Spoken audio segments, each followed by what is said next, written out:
अब central atom के पास दो तरह के ऑर्बिटल्स हो सकते हैं बेटा। एक तो हाइब्रिड ऑर्बिटल हो सकते हैं जो हाइब्रिड ऑर्बिटल हाइब्रिडाइजेशन में काम आ गए, और कुछ बचे हुए ऑर्बिटल्स भी हो सकते हैं जो प्योर कहलाएंगे। अब हम समझेंगे क्यों, क्योंकि अब हम उस पॉइंट पर आ चुके हैं जहां पे सेंट्रल एटम अपना ऑर्बिटल प्रोवाइड कराएगा। बीच में पास आने की वजह क्या? इलेक्ट्रॉन। वजह बढ़ाओ दूरियां मिटाओ, वजह बढ़ाओ दूरियां मिटाओ।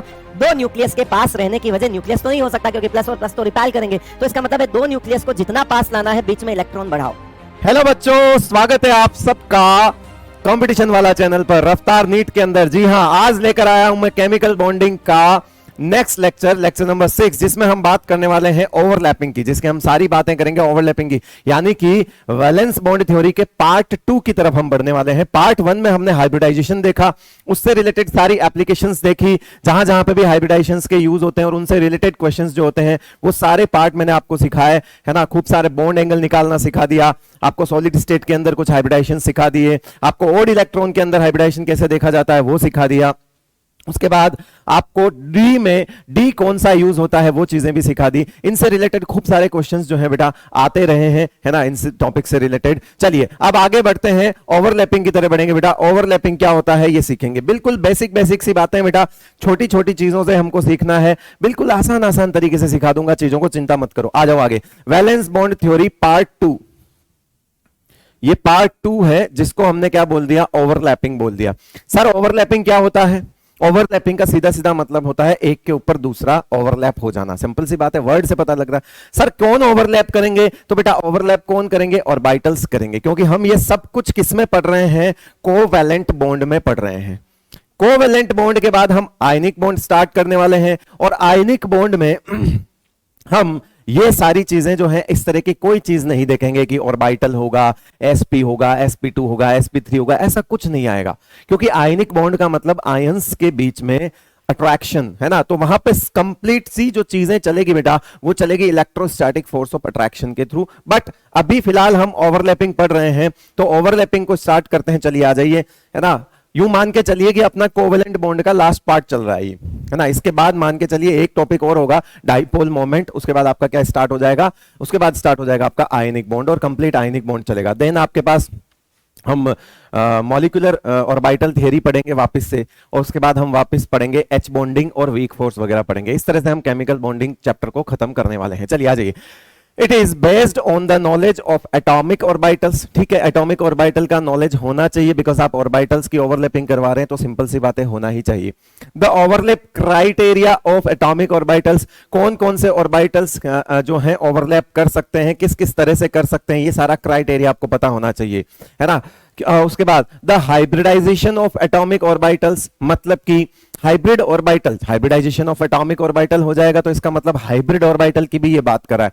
क्या हाइब्रिड ऑर्बिटल भी ओवरलैप करते हैं? तो ये सिंपल सा सिखा रहा है, हाइब्रिड ऑर्बिटल की ओवरलैपिंग भी बता रहा है, नॉर्मल ऑर्बिटल की ओवरलैपिंग भी इसमें सीखेंगे हम, and the principles of variation and superposition. खूब सारी चीजें, सुपरपोजिशन, और जब वेरिएशन आएंगे कि एस और पी के मिलने से कौन सा बॉन्ड बन सकता है, पी और पी के मिलने से कौन सा बॉन्ड बन सकता है, ये सारी चीजें जो है वैलेंस बॉन्ड थ्योरी के ओवरलैपिंग वाले क्राइटेरिया में हम पढ़ने वाले हैं। चलिए अब स्टार्ट करते हैं, नेक्स्ट स्लाइड पर चलते हैं और देखते हैं ऑर्बिटल ओवरलैप कॉन्सेप्ट क्या कहता है। ऑर्बिटल ओवरलैप कॉन्सेप्ट जो होता है वो बेसिकली बेटा मैकेनिज्म होता है। ये क्या होता है? Mechanism of covalent bond formation।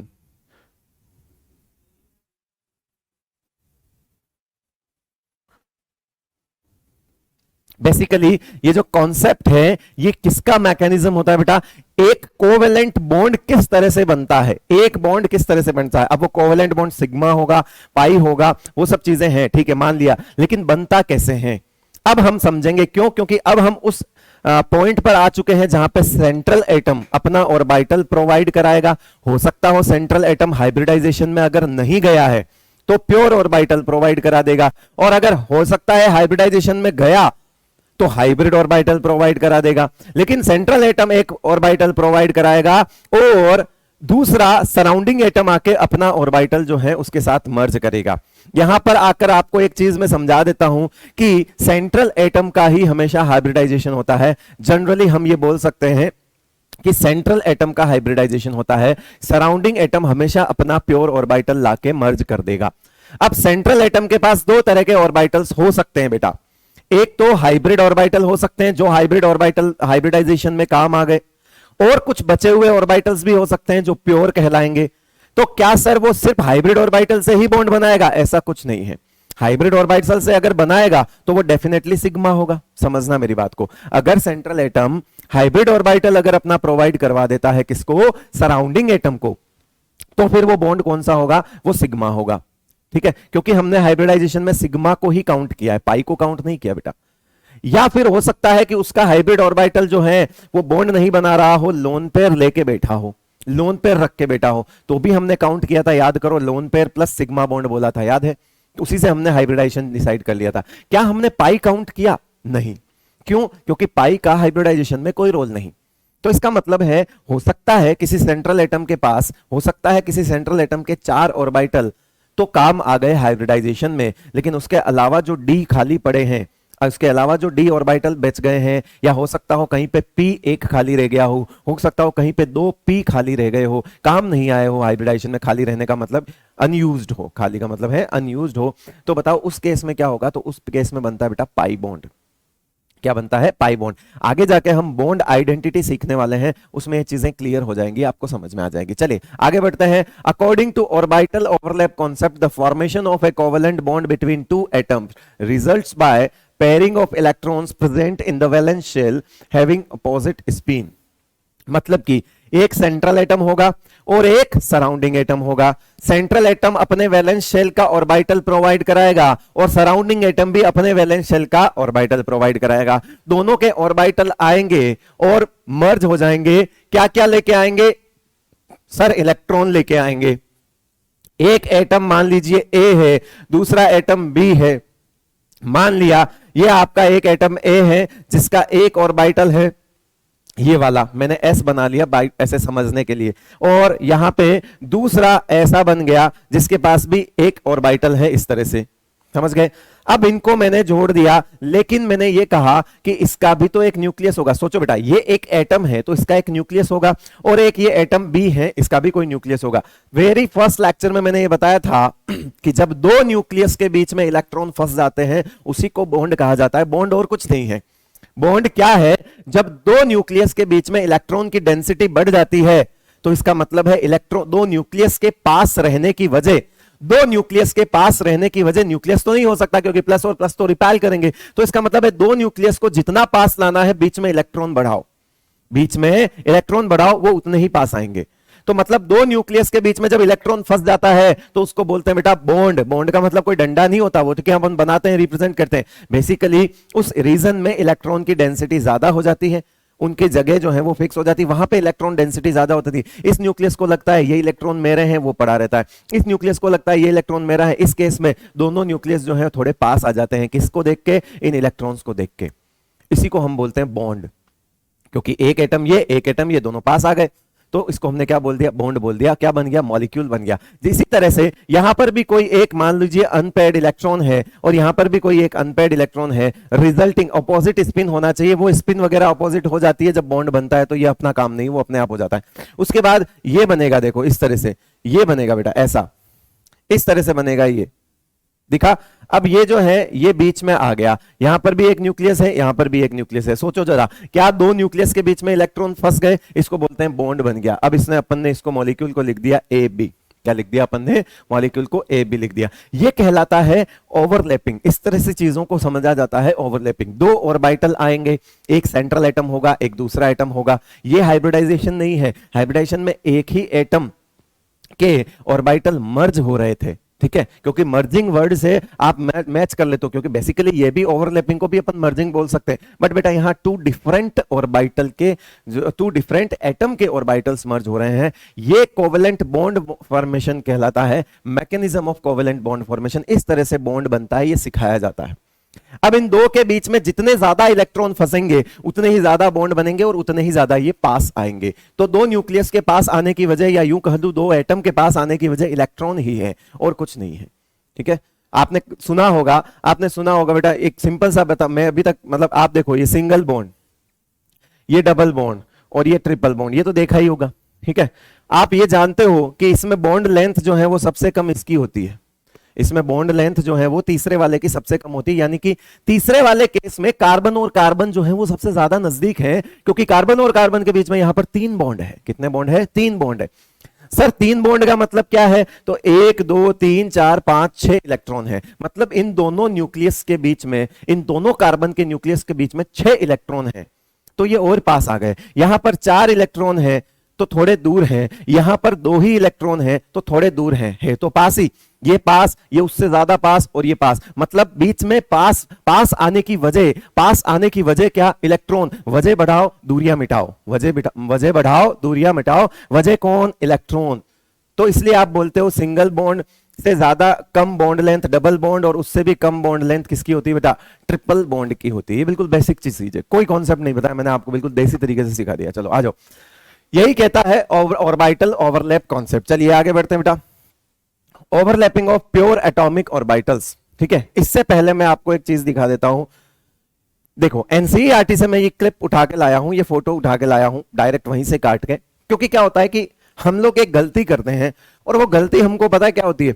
हम क्या देख रहे होते हैं बेटा? हम देख रहे होते हैं इन चार्ज को, कि क्या ये सर प्लस और प्लस है, तो सर प्लस और प्लस तो रिपेल करना चाहिए। ये चार्ज नहीं है बेटा, ये चार्ज नहीं है, ये फेज है। क्योंकि ऑर्बिटल जो है वो क्या है? इलेक्ट्रॉन का एक पाथ है, इलेक्ट्रॉन का एक पाथ है। और ऑर्बिटल समझे जाते हैं, ऑर्बिटल का फॉर्मेशन समझा जाता है इलेक्ट्रॉन के वेव नेचर से। आपने पढ़ा होगा कि इलेक्ट्रॉन का ड्यूअल नेचर होता है, पार्टिकल और वेव। ये वेव नेचर पर बेस्ड होते हैं, मतलब कि अगर इलेक्ट्रॉन जहां जहां मूव करेगा, एस ऑर्बिटल में इलेक्ट्रॉन इस तरह से मूव करता है गोल गोल, इसलिए वो स्फेरिकल होता है। फिर इसके बाद यहां पर अगर एक वेव इस तरह से मूव करेगी, इस तरह से मूव करेगी, तो उस ऑर्बिटल को अपन पी बोलेंगे। क्योंकि आप खुद देखो ये दोनों तरफ आपको इस तरह से दिखेगा, क्या यही ऑर्बिटल पी होता है? बिल्कुल सर। तो इसका मतलब है ऑर्बिटल्स जो बने हुए हैं ये फेस से बने हुए हैं। और फेस क्या कहलाती है बेटा? वो फेस आपको पता है, एक वेव की फेस होती है ये वाला, इसको प्लस बोल दिया, इसको माइनस बोल दिया, इसको प्लस बोल दिया और इसको माइनस बोल दिया, इसलिए इसमें प्लस माइनस के चार्जेस होते हैं। फेस, ये बोलते हैं, फेस बोला जाता है इनको। ये चार्ज नहीं है बेसिकली, ये आप एक तरह से कह सकते हो कि ये एम्पलीट्यूड है ये वाला, ठीक है। तो 0 से नीचे वाले को आपने माइनस बोला हुआ है, और 0 से ऊपर वाले को आपने पॉजिटिव फेज बोला हुआ है। ये नेगेटिव फेज है, ये पॉजिटिव फेज है। समझ रहे हो मेरी बात को? तो ये चीज माइनस प्लस चार्ज नहीं देखना है बेटा आपको, इसलिए मैं जानबूझ के, ये मेरे को इसमें ज्यादा कुछ सिखाना नहीं है, लेकिन मेरे को एक कंफ्यूजन मिटाना है। क्योंकि ये डायग्राम एनसीईआरटी में दे दिया है वैलेंस बॉन्ड थ्योरी में, जिसकी जरूरत तो नहीं पड़ती। हालांकि अगर इनके बिना भी मैं आपको समझाऊंगा चीजें तो सारी समझ आ जाएगी। मैं क्या करूंगा? मैं आपको बिना साइन के चीजें पढ़ा दूंगा, बिना साइन के चीजें बना दूंगा। मतलब मैं सब में बाय डिफॉल्ट पॉजिटिव ओवरलैप को ही लेके चलूंगा, मैं उन चीजों को डिस्कस करूंगा ही नहीं जिसमें बॉन्ड नहीं बनता। लेकिन चलो अच्छी बात है, एनसीईआरटी में दिया हुआ है, आपका कंफ्यूजन दूर कर देते हैं बेटा। जो पॉजिटिव ओवरलैप और नेगेटिव ओवरलैप आपको 2 दिख रहा है, पॉजिटिव ओवरलैप और नेगेटिव ओवरलैप आपको 2 दिख रहा है, ये मॉलिक्यूलर ऑर्बिटल थ्योरी में बेसिकली ज्यादा अच्छे से समझ में आता है। बट उन्होंने क्या किया, वैलेंस बॉन्ड थ्योरी में ऑर्बिटल की ओवरलैपिंग में चार्ज लगा के दे दिया, सॉरी चार्ज नहीं, ये फेज बना के दे दिया। तो हमारे कंफ्यूजन आ गया, सर ये प्लस प्लस क्या है, ये माइनस माइनस क्या है? कुछ नहीं बेटा, सिंपल सी बात है, ध्यान रखो। ये प्लस और प्लस मिलके तो कंस्ट्रक्टिव अप्रोच करेंगे, प्लस और प्लस मिलके क्या करेंगे? कंस्ट्रक्टिव अप्रोच करेंगे। मतलब ये सब बॉन्ड बनाएंगे, ये सब में बॉन्ड फॉर्मेशन होगा। ये सब में क्या होगा बेटा? Bond formation. ये वेव का, 2 वेव का कंस्ट्रक्टिव इंटरफेरेंस कहलाता है। ये क्या कहलाता है? पॉजिटिव ओवरलैप क्या कहलाता है? 2 वेव का कंस्ट्रक्टिव इंटरफेरेंस कहलाता है। मतलब वो 2 वेव इस तरह से जुड़ेगी, 2 वेव इस तरह से जुड़ेगी कि दोनों न्यूक्लियस के बीच में इलेक्ट्रॉन की डेंसिटी बढ़ेगी, दोनों न्यूक्लियस के बीच में इलेक्ट्रॉन की डेंसिटी बढ़ेगी। इस तरह से 2 वेव अगर जुड़ेगी तो बताओ बेटा, 2 न्यूक्लियस के बीच में अगर इलेक्ट्रॉन की डेंसिटी बढ़ जाएगी तो बॉन्ड बनेगा। इसका मतलब है ये सब पॉजिटिव ओवरलैप का सीधा सीधा मतलब होता है बेटा बॉन्ड फॉर्मेशन। क्या मतलब होता है इसका? Bond formation. देखो बेटा, plus plus bond formation, plus plus bond formation, plus plus minus minus ये भी सेम है तो ये भी बॉन्ड फॉर्मेशन कहलाएगा। माइनस माइनस भी तो हो सकता है बेटा सेम, तो ये भी बॉन्ड फॉर्मेशन कहलाएगा। Again plus plus minus minus ये भी बॉन्ड फॉर्मेशन है। अब इन्होंने किया कुछ नहीं है बेटा, ये px px दिखा दिया, ये py py दिखा दिया, ठीक है। अगर आपको यहां विजिबल नहीं है तो एनसीईआरटी का चित्र है ये, एनसीईआरटी में जाके ये चित्र वापस देख लीजिएगा आप। चलो, नेगेटिव ओवरलैप क्या कहलाता है बेटा? नेगेटिव ओवरलैप का मतलब बॉन्ड नहीं बनेगा। तो सर जीरो ओवरलैप क्या कहलाता है बेटा? दोनों ही केस में बॉन्ड नहीं बनेगा। नाम अलग अलग है क्योंकि तरीका अलग अलग है बॉन्ड नहीं बनने का। नहीं बनने के रीजन दो हो सकते हैं।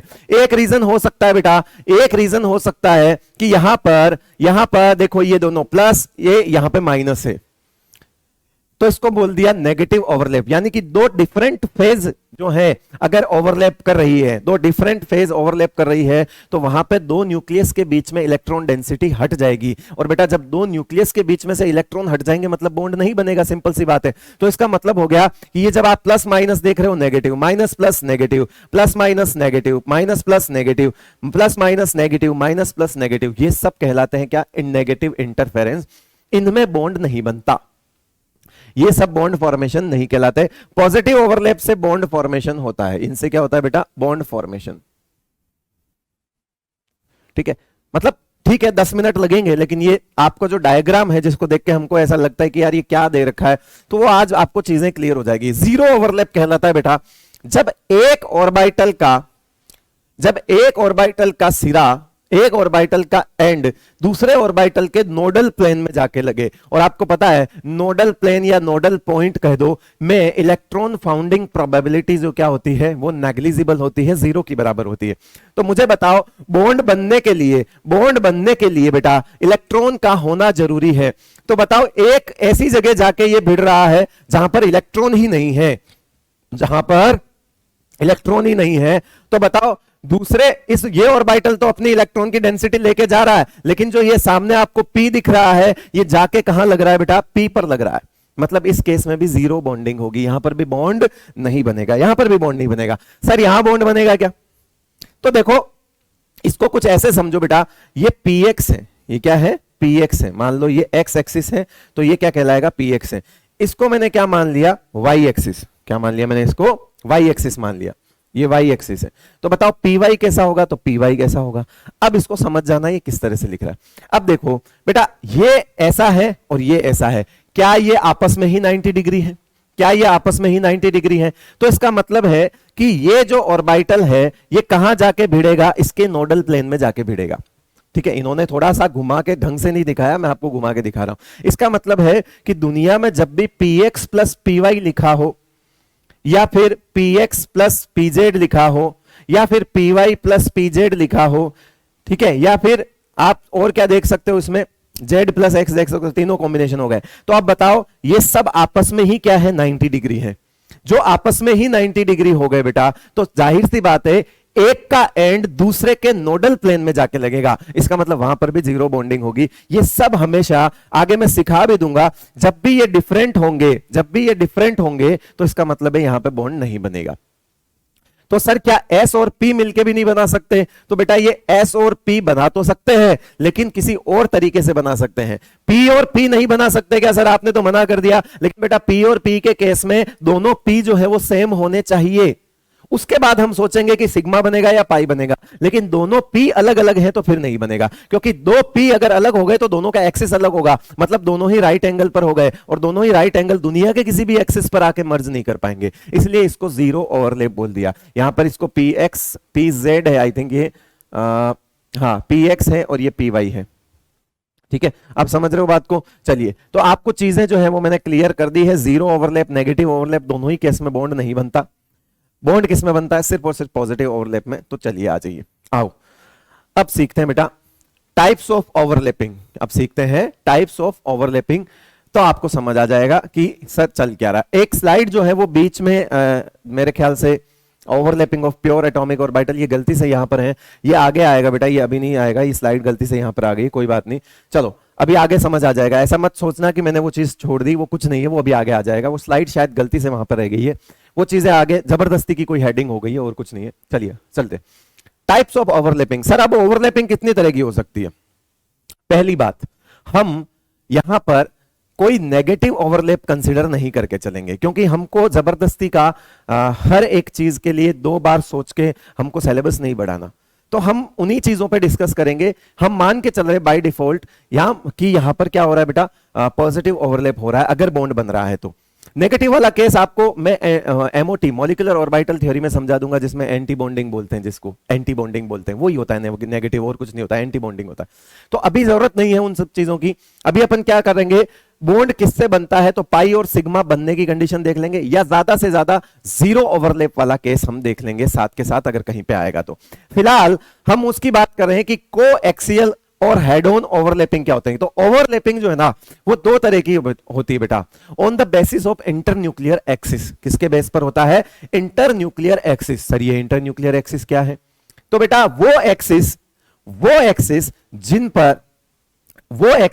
जिस पर दोनों एटम जो एक दूसरे को अप्रोच कर रहे हैं, या दोनों ऑर्बिटल जिन एटम के अप्रोच कर रहे हैं उनका न्यूक्लियस हो, मतलब कि दो एटम जिनके ऑर्बिटल आपस में ओवरलैप कर रहे हैं, उनका न्यूक्लियस जिस एक्सिस पर है उसको बोला जाता है इंटरन्यूक्लियर एक्सिस। क्या बोला जाता है उसको, इंटरन्यूक्लियर एक्सिस। इंटर मतलब दो के बीच का, न्यूक्लियर मतलब न्यूक्लियस से है, और एक्सिस मतलब एक्सिस आप जानते हो। तो दो एटम के बीच का जो इंटरन्यूक्लियर एक्सिस है उसको बोलते हैं INA। क्या कर लेते हैं इसको, INA। अभी समझना, बात को समझ जाओगे। कोएक्सियल में सबसे पहले लिख रहा हूं यहां पर, यह होता है बेटा along with overlapping along with internuclear axis। along with internuclear axis इसको बोला जाता है क्या, कोएक्सियल या फिर हेड ऑन ओवरलैपिंग। चलिए, इससे हमेशा कौन सा बॉन्ड बनेगा, ऑलवेज सिग्मा बॉन्ड फॉर्मेशन। इससे कौन सा बनेगा, सिग्मा बॉन्ड फॉर्मेशन। मान लो हमारे पास इंटरन्यूक्लियर एक्सिस है बेटा, हमारे पास इंटरन्यूक्लियर एक्सिस है ये वाली, मान लिया हमने ये वाली इंटरन्यूक्लियर एक्सिस है, इसको हमने बोल दिया क्या, एक्स एक्सिस। क्या बोल दिया हमने, इसको एक्स एक्सिस बोल दिया। ये कोई इंटरन्यूक्लियर एक्सिस है, इस पर हमने भिड़ा दिया किसको, एस को भिड़ा दिया, क्योंकि एस तो एक ही जैसा होता है, या एस को रहने दो, अभी एस वाला से समझ में आ जाएगा। मान लो यहां पर मैं दो ऑर्बिटल लेके आया, और एक ऑर्बिटल ऐसा था, दूसरा ऑर्बिटल भी ऐसा था। अगर एक्स पर मैंने पी इस तरह से बनाया है, एक्स पर पी बनाया है, तो बताओ इसका नाम क्या लिख दूं बेटा, इसका नाम हो जाएगा क्या, पी एक्स, और इसका नाम भी क्या हो जाएगा बेटा, पी एक्स। पी एक्स मिलकर ऑन एक्सिस मतलब अलोंग विथ, यानी कि इंटरन्यूक्लियर एक्सिस के अलोंग ही आ रहे हैं। मतलब इन दोनों का भिड़ना किस पर है, अगर वो इन दोनों का भिड़ना इंटरन्यूक्लियर एक्सिस के अलोंग है, जो एक्सिस इंटरन्यूक्लियर एक्सिस है उसी पर आके भिड़ रहे हैं, उसको बोलते हैं बेटा कोएक्सियल हेड ऑन ओवरलैपिंग। इससे हमेशा सिग्मा बनेगा, ये दोनों लोब आपस में टकराएगी तो बनेगा कौन सा बॉन्ड बेटा, सिग्मा बॉन्ड। तो रिजल्ट हमारे पास कुछ इस तरह से आएगा, आप समझो रिजल्ट कैसा आएगा बेटा, इस तरह से रिजल्ट आएगा। ये बन गया आपका यहां पे बॉन्ड, ये ओवरलैपिंग हो गई और इसको बॉन्ड बोल दिया कौन सा, सिग्मा। ये कहलाता है कोएक्सियल। क्या कहलाता है ये, कोएक्सियल। तो सर फिर कोलैटरल एंड साइडवेज क्या होगा, देखो बेटा अभी सीख जाओगे, उसका उल्टा समझ लो। उल्टा कैसे समझना है, यहां पे लिख रहा हूं मैं क्या, यहां पे समझिए, ओवरलैपिंग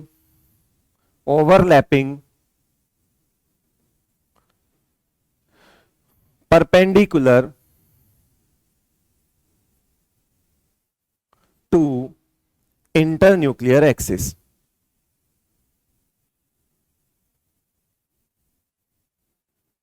इसको INA भी बोलते हैं बेटा, आगे मैं लिखूंगा शॉर्ट फॉर्म तो समझ में आ जाएगा। इंटरन्यूक्लियर एक्सिस के परपेंडिकुलर अगर ओवरलैपिंग हो रही है तो मान लिया अगेन हमने मान लो एक ये ले लिया आपका एक्स एक्सिस। क्या ले लिया बेटा, एक्स एक्सिस ले लिया।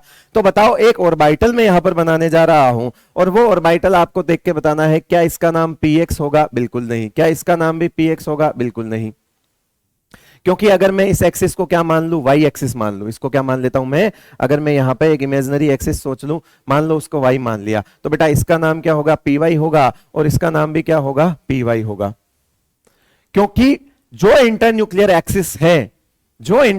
एक्सिस है उसके परपेंडिकुलर ओवरलैपिंग हो रही है। सपोज इंटरन्यूक्लियर एक्सिस ये है तो ये परपेंडिकुलर ओवरलैपिंग होगी, तो इसको बोलते हैं साइडवेज ओवरलैपिंग। क्या बोलते हैं इसको, साइडवेज ओवरलैपिंग। ये दोनों आपस में आएंगे पास, क्योंकि ये जो है उस एक्सिस के पर आ रहे हैं, उस एक्सिस के परपेंडिकुलर वाले एक्सिस पर आ रहे हैं। मतलब कि आप मान के चलो कि ये py है, तो ये किस पर आ रहे हैं, एक्स पर आ रहे हैं। अपना जो एक्सिस है उसके परपेंडिकुलर एक्सिस अगर है, मतलब overlapping perpendicular to internuclear axis, overlapping perpendicular to internuclear axis, ये ओवरलैपिंग कहां हो रही है, इंटरन्यूक्लियर एक्सिस के परपेंडिकुलर हो रही है। अगर ऐसा है तो उसको बोलते हैं कोएक्सियल। इससे हमेशा कौन सा बनता है बेटा, पाई बॉन्ड बनता है। इससे हमेशा क्या बनता है, पाई बॉन्ड फॉर्मेशन। इससे हमेशा क्या बनेगा, पाई बॉन्ड फॉर्मेशन। या तो बनेगा नहीं, वो एक अलग केस है, मैंने कहा मैं वो लेके नहीं चल रहा हूं कि अगर इधर प्लस है इधर माइनस है तो नहीं बनेगा।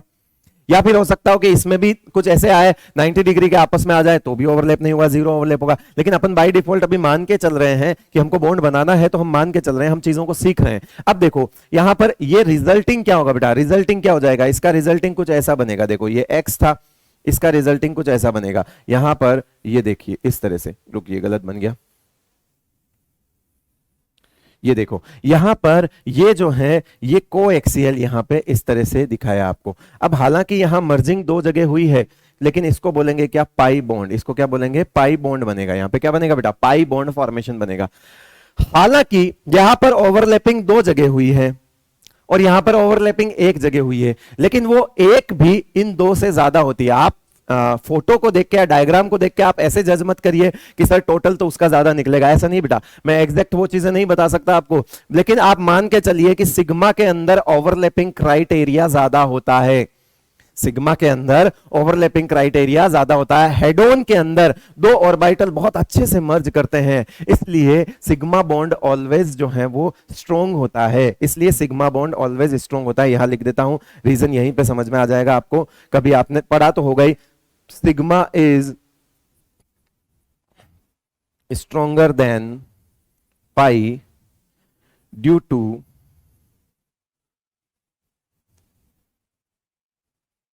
large overlapping,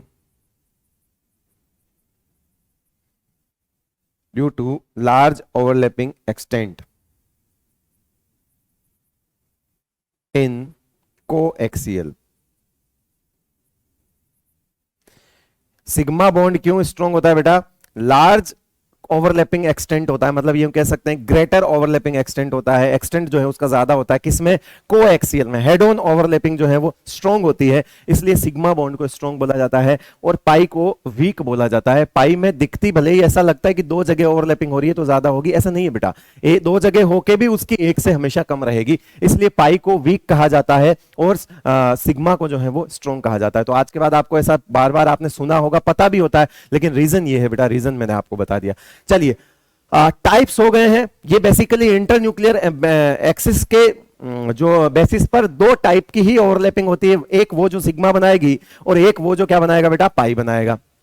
अब समझते हैं कि सर हम डिफरेंट डिफरेंट ऑर्बिटल को मिक्स करके अगर सोचें कि किससे क्या बनेगा तो फिर कैसे करें। तो अब आ जाते हैं पर्टिकुलर ऑर्बिटल की मिक्सिंग पर। असल में वो भी टाइप ही है, बट ये टाइप का मतलब है ये ब्रॉड क्लासिफिकेशन था कि दो ही तरह के बॉन्ड बनते हैं बेटा, सिग्मा और पाई।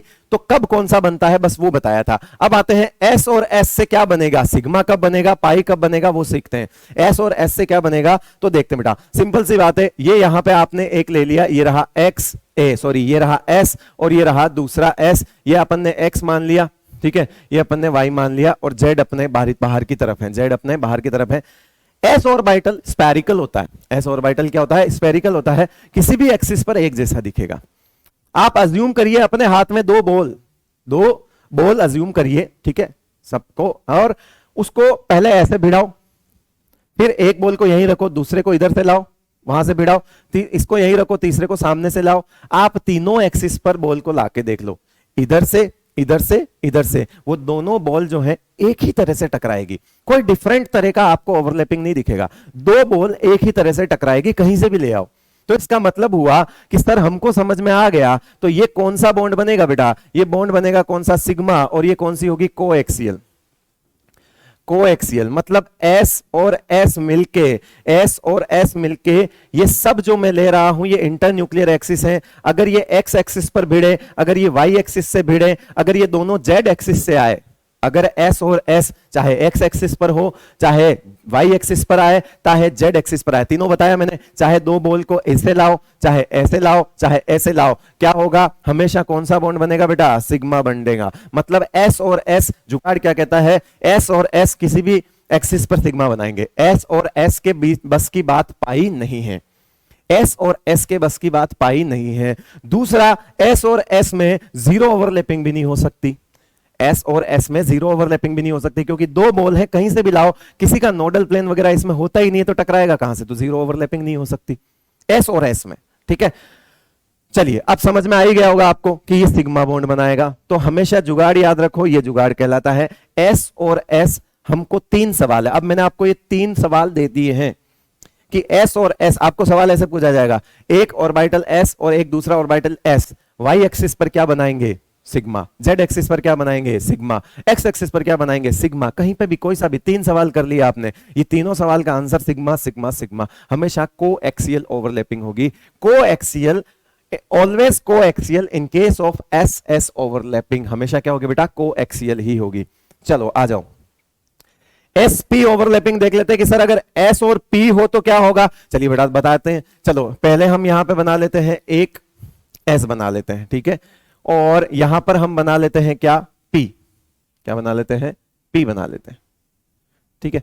और क्योंकि अगर इसको मैं एक्स एक्सिस मानूं तो मुझे इसको नाम पी एक्स देना पड़ेगा, इतना तो समझ ही रहे हैं, और ये तो आपका एस है ही। तो जो डायग्राम में है ये वाई मान लेते हैं। चलो जो डायग्राम में है उसको पहले अपन समझ लेते हैं। हमने क्या किया, हमने भिड़ाया किसको, हमने भिड़ाया s प्लस पी एक्स को, हमने किसको भिड़ाया बेटा, s और पी एक्स को भिड़ाया। और अभी डायग्राम के अकॉर्डिंग ये किस पर भिड़ रहे हैं, तो ये x एक्सिस पर आ रहे हैं। ये किस पर भिड़ रहे हैं बेटा, x एक्सिस पर भिड़ रहे हैं। तो अगर px और s को x एक्सिस पर लाऊंगा तो बेटा देखो यहां पे क्या सिग्मा बॉन्ड बनेगा, कोएक्सियल ओवरलैपिंग होगी। तो मतलब अगर s और px जो है वो क्या है आपका, सिग्मा बनाएंगे, s और px जो है वो आपका क्या बनाएंगे, सिग्मा बनाएंगे। अब जरा सोचो, इसी px को उठाओ, इसी px को उठाओ, ये ऐसे का ऐसा उठाना बेटा, अज्यूम कर लो इसी को ऐसे का ऐसा उठाया, यूं का यूं उठाना है, मोड़ना नहीं है, ऐसे वैसे नहीं घुमाना है, ऐसे का ऐसा उठाना, क्योंकि px तो x पर ही होगा, हमेशा ऐसा होगा। लेकिन अब इस बार मैं px को py से लाऊंगा। सोचो, इसको उठाया मैंने और इसको ऐसे ले आया, अभी भी ये क्या कहलाएगा बेटा, ये है तो px ही, लेकिन ये कौन से एक्सिस पर जा रहा है, y एक्सिस पर जा रहा है। अगर ये y एक्सिस पर जाएगा तो बताओ इसका ये वाला सिरा इसके नोडल प्लेन में टकराएगा, तो बताओ ओवरलैपिंग कैसी होगी, जीरो। आप खुद सोचो, इसको यूं उठा के आप ऊपर की तरफ लेके जाओ, इसका नोडल प्लेन उस वाले के पास टकराएगा, बताओ। तो इसका मतलब हुआ अगर मैं s और px को y एक्सिस से लेके जाऊं, y एक्सिस पर लेके जाऊं, बॉन्ड बनेगा जीरो, बॉन्ड बनेगा जीरो, क्योंकि जाके नोडल प्लेन पे टकराएगा। चलो सर हम z पर देखना चाहते हैं, देखो बेटा मैं z में आपको 3D में अज्यूम करवाता हूं। ये सामने की तरफ आपका z एक्सिस है, सामने की तरफ z एक्सिस है। अब मैंने इसको उठाया और z एक्सिस से फेंका, z एक्सिस से फेंका, तो बेटा वो तो बॉल है, तो बॉल का वो जो सिरा है वो इसकी तरफ लगेगा, मतलब अगेन नोडल प्लेन पर ही जाके टकराएगा। खुद सोचो, इसको यहां से उठाओ और ऐसे फेंको, ऐसे फेंकोगे तो इसके बीच वाला एरिया ही जाके उस बॉल की सरफेस पे टकराएगा। मतलब कुछ ऐसा ही होगा जैसा अभी हुआ था, s और px का y एक्सिस पर जैसा हुआ था वैसे का वैसा z पर होगा, वैसे का वैसा z पर होगा। यहां पे देख के जुगाड़ आ गया, और जुगाड़ क्या आया कि अगर जो हमको p दिया है, जो p हमको दिया है, अगर p का एक्सिस, जुगाड़ कहता है, जुगाड़ क्या कहता है बेटा, जुगाड़ कहता है p का एक्सिस इफ, या वैसे ही लिखो, जुगाड़ को हिंदी में ही लिखो, p का axis and internuclear axis same तो बनेगा सिग्मा, बाकी पर जीरो। ये जुगाड़ कहलाता है। अब इस जुगाड़ से आपने सीधा सीधा सवाल कर लिया, आपको मान ली, ये तो 3 सवाल हो ही गए बेटा। आपको मान लीजिए ऐसा बोल दिया कि पी वाई है प्लस एस है, तो अगर आपको ये पूछ लिया, अगर आपको पूछ लिया कि इस पर सिग्मा बन रहा है, क्या पूछ लिया आपको, सिग्मा बन रहा है, तो बताओ INA क्या होगा? तो बताओ INA क्या होगा? आपसे इंटर न्यूक्लियर एक्सिस पूछ लिया, उल्टा पूछ लिया। अगर PY और S मिलकर सिग्मा बना रहे हैं तो इंटर न्यूक्लियर एक्सिस क्या होगा? X और PX मिलकर किस पे बना रहा था? S और PX मिलकर X पर सिग्मा बना रहा था। इसका मतलब है PY और S जो है वो Y पर सिग्मा बना रहे होंगे। इसका मतलब है यहां पे आंसर क्या हो जाएगा बेटा? INA आपका हो जाएगा Y एक्सिस। कौन सा एक्सिस हो जाएगा आपका? Y एक्सिस हो जाएगा। समझ पा रहे हो? और सवाल कर सकते हो। ये एक सवाल हो गया। आप लोग कहते हो, शिकायत करते हो कि सवाल नहीं करवाते। बेटा मैं क्या करवाता हूं? मैं तो सवाल ही करवाता हूं। मैंने किस दिन आपको बहुत ज्यादा थ्योरी लिखवा दी? मुझे बताओ। मेरी स्लाइड पे हर चीज जो है ना वो आपके सवाल का ही जवाब है। आप यूं मान के चलिए कि जिस जिस तरह के सवाल नीट में पूछे जाते हैं बिल्कुल मेरे नोट्स उसी तरह से डिजाइन हो रखे हैं। आपको देख लेना, आपको ओवरलैपिंग के इसी तरह के सवाल मिलेंगे कि एस और पीएक्स कौन से एक्सिस पे क्या बनाएगा। ये रहे 3 सवाल। फिर आप 3 ये सोच सकते हो, यहां पर वाई लगा के 3 सोच सकते हो, यहां पे जेड लगा के 3 सोच सकते हो। 9 सवाल आपने कर लिए। आंसर तो वही रहना है क्योंकि जुगाड़ आ गया कि अगर P का एक्सिस और इंटर न्यूक्लियर एक्सिस सेम हो। क्या बोला मैंने? P का एक्सिस और इंटर न्यूक्लियर एक्सिस सेम हो तो बताओ क्या बनेगा? सिग्मा। बाकी पर क्या बनेगा? 0। तो आपसे पूछ लूं, मान लो मैंने पूछ लिया PZ plus S, PZ plus S, तो और आपको एक्सिस दे दिया बेटा कौन सा? X axis. क्या दे दिया आपको? X एक्सिस दे दिया। और यहां पे क्या दे दिया? Y एक्सिस दे दिया। तो बताओ दोनों पे क्या बनेगा? 0। लेकिन Z पर क्या बनेगा? सिग्मा।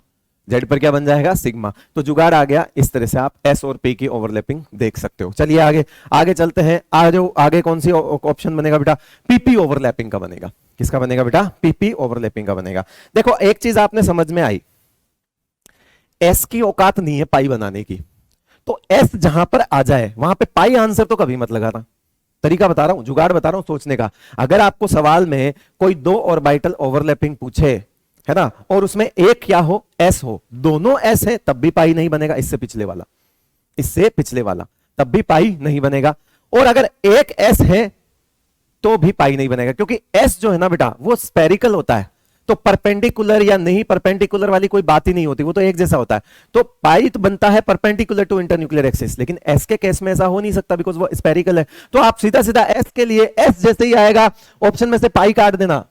एस अगर आ जाए, आपको सवाल पूछा हुआ एस आ जाए तो फिर बहुत सोच, पाई काट देना। पाई के बाद 2 ही ऑप्शन बचते हैं बेटा, या तो वो सिग्मा बना रहा होगा या फिर 0 बन रहा होगा। दोनों केस मैंने समझा दिए हैं। इसमें भी 0 वाले केस आपको समझ में आ गए हैं और इससे पीछे वाले में भी आपको 0 वाला केस समझ में आ गया। चलिए आगे बढ़ते हैं बेटा और पीपी ओवरलैपिंग को देखते हैं। पीपी ओवरलैपिंग क्या कहता है? पीपी ओवरलैपिंग कहता है कि 2 पी को भिड़ाना है। अगर मैंने इसको क्या भर दिया, अच्छा थोड़ा आज क्या करेंगे, थोड़ा मेरे को याद आया, इसमें एक सिस्टम होता है, ऐसा कुछ बनता है इसमें, रुक जाओ। लेकिन कलर नहीं बदला, चलिए कोई बात नहीं, अभी बदलते हैं।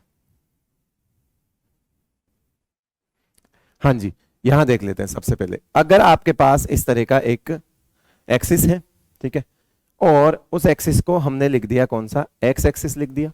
उसको क्या लिख दिया हमने? एक्स एक्सिस लिख दिया। और यहां पर मैंने पहले क्या किया बेटा? पहले किया आपका यहां पे इस तरह से एक और एक्सिस बना लिया मैंने, एक और एक्सिस बना लिया इस तरह से। ये लो, एक और एक्सिस यहां बना लिया और इसको क्या बोल दिया मैंने? Y axis. क्या बोल दिया मैंने इसको? Y axis. जेड क्या होगा? बोर्ड की तरफ होगा। अब समझो इस बात को। पहले मैंने क्या किया? पहले मैंने एक्स एक्सिस पर ही 2 पी को भिड़ाया, यानी कि मैंने क्या करना है? इसको ऐसे बना लेना है और एक को और ऐसे बना लेना है। बताओ इसका नाम भी क्या हो जाएगा? क्योंकि एक्स एक्सिस पर है तो पी एक्स होगा और इसका नाम भी क्या हो जाएगा? पी एक्स हो जाएगा। अब ये px और px एक्स एक्सिस पर आ रहे हैं, दिख रहा है कौन सा बॉन्ड बनेगा? सिग्मा बनेगा। कौन सा बॉन्ड बनेगा? सिग्मा, यानी कोएक्सियल हेड ऑन ओवरलैपिंग। ठीक है, बार बार नहीं लिखूंगा। ये कौन सी ओवरलैपिंग हो गई? Head on. सिग्मा लिख दिया, आपको समझ में आ जाना चाहिए कि ये हेड ऑन ओवरलैपिंग है। उसके बाद मैंने यहां पे एक और बना दिया px। ये दूसरा केस है, ये सारे एक साथ नहीं आ रहे हैं, ये दूसरा केस है। बताओ इसको भी क्या बोल दूंगा बेटा? px बोल दूंगा, क्योंकि इमेजिनरी, ये अगर आप सोचोगे अगर ये एक्स एक्सिस है तो बेटा ये भी तो एक्स एक्सिस ही होगा। लेकिन इस बार px और px को मैं किससे भिड़ा के लाया हूं? एक्स एक्सिस से, सॉरी वाई एक्सिस पर लेके आ रहा हूं। अब रास्ता वाई एक्सिस वाला है। यहां पर दोनों आए थे तो रास्ता एक्स एक्सिस वाला था, अब मैं उसी को दूसरे रास्ते लेके आ रहा हूं, यानी दूसरी कंडीशन सोचो, दूसरा केस सोचो। चलिए, दो केस आपके सामने हैं, अभी का अभी समझ लोगे। पहले इधर देखो, यहां पे अगर आपने px और px को बिड़ाया, px और px को बिड़ाया, जो कि हमने दो केस देख लिए हैं। फर्स्ट हमने एक्स एक्सिस पर बिड़ा के देख लिया, दूसरा हमने वाई पर बिड़ा के देख लिया। जेड अभी समझा दूंगा। एक्स पर हमने बिड़ाया, px px एक्स पर अगर बिड़ाया तो हम हमारे सामने कोएक्सियल ओवरलैपिंग आई, सिग्मा बॉन्ड बनेगा। अगर मैं इसको ऐसे लेके आऊं तो आप ये देखो कि ये इंटरन्यूक्लियर एक्सिस है, उसके परपेंडिकुलर ही तो है बेटा। इसको यूं घुमा के देख लो, इसको यूं घुमा के देख लो, समझ आ जाएगा। ये इंटरन्यूक्लियर एक्सिस है और ये परपेंडिकुलर ऑर्बिटल्स है। तो बताओ यहां पे कौन सा बॉन्ड बनने वाला है? यहां बॉन्ड बनेगा बेटा पाई। ये कौन सा बॉन्ड बनेगा? पाई। तो अगर ये सिंपल सी बात है, px और px जो है एक्स एक्सिस पर है तो सिग्मा, और अगर वाई एक्सिस पर है px और px, तो अभी समझ में आया कौन सा बॉन्ड बनेगा? पाई, क्योंकि कोएक्सियल ओवरलैपिंग हो रही है। सर जेड बताओ, सर जेड बताओ। ठीक है भाई, जेड बताएंगे। कुछ दिए हमको, px उठाना है, ऐसे उठाओ, उठा के जेड एक्सिस से लेके जाओ, ऐसे लेके जाओ। जेड एक्सिस बाहर की तरफ है, जेड एक्सिस से लेके जाना है। अगेन ये ऐसा ही कुछ होगा, जिस तरह से यहां पे पाई बन रहा था, उसी तरह से यहां पे जाके भी इसकी इधर वाली लोब इधर से टकराएगी और उधर वाली लोब उस वाले से टकराएगी। समझ में आ गई बात? ठीक है, समझ में आ गया। तो ये भी क्या बनेगा? पाई बनेगा। सर जुगाड़ समझ में आ गया? जुगाड़ निकालो। निकला क्या जुगाड़? क्या निकला कि जो पी के एक्सिस है, जो पी के एक्सिस है, अगर वही इंटरन्यूक्लियर एक्सिस दिया है तो सिग्मा, बाकी पे पाई, बाकी पे जीरो नहीं बोलना है। तो यहां पे जुगाड़ निकल के आया, पी और पी का जुगाड़ निकल के आया बेटा, पी और पी का जुगाड़ निकल के आया कि if axis of P, axis of given P and INA is same, then sigma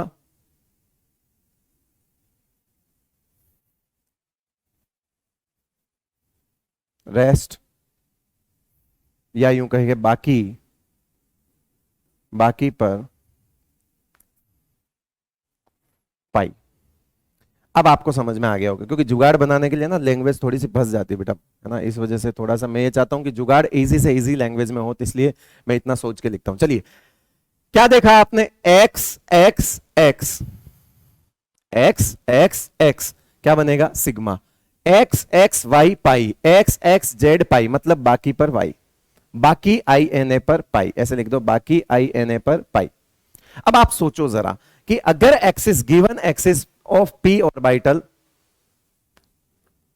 given axis of p orbital and internuclear axis is same, then sigma x x x sigma, बाकी पर पाई। तो अब आपसे सवाल पूछा जाए, आपसे सवाल पूछा जाए डायरेक्ट, अगर जुगाड़ समझ में आ गया हो बेटा, तो बताओ pz और pz मिलके, pz और pz मिलके कौन से इंटरन्यूक्लियर एक्सिस पे सिग्मा बना देंगे? तो इसका आंसर हो गया बेटा z। इसका आंसर क्या हो गया? z, क्योंकि z z z होगा तभी सिग्मा बनेगा। बाकी पर क्या बनेगा बेटा? बाकी पर बनेगा पाई। तो पाई किस पर बनेगा? अगर यहां पर पाई लिखना है तो अगर आप ये लिख दो pz प्लस pz, तो बताओ अब क्या बनेगा? अब यहां पर मान लो मुझे यहां पे पाई लगाना है, या यूं कह दूं कि यहां पर x है या y है, तो यहां पे बनेगा बॉन्ड कौन सा बेटा? पाई बॉन्ड बनेगा। सीधा सीधा जुगाड़ से आंसर निकलता है। आप कितने सवाल कर रहे हो? 3 इसमें, 3 दूसरे कंडीशन में, और 3 जो है वो आपके एक और कंडीशन पे। लेकिन यहां पे एक जुगाड़ है, नोट जो है वो नोट लिख रहा हूं, है तो वो भी जुगाड़ ही है। वैसे मैं समझा चुका हूं।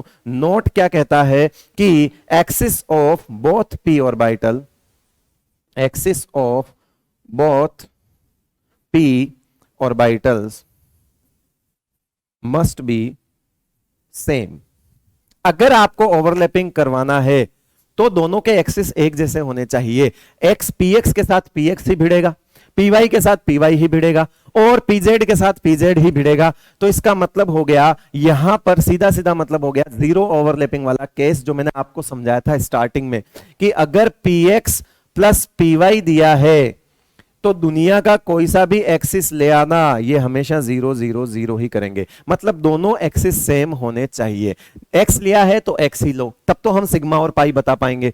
आपने एक्स के साथ वाई ले लिया, सब पे 0 कर देना। आपने वाई के साथ जेड ले लिया, मतलब दोनों डिफरेंट उठा लिए तो फिर सब पे जीरो हो जाएगा। That is are zero overlapping case, जो मैंने आपको स्टार्टिंग में बताया था कि जीरो ओवरलैपिंग केस है, यानी दोनों ही अगर 90 डिग्री पर आ गए तो दुनिया के किसी भी एक्सिस पर भिड़ नहीं पाएंगे, कोई भी मर्जिंग नहीं कर पाएंगे।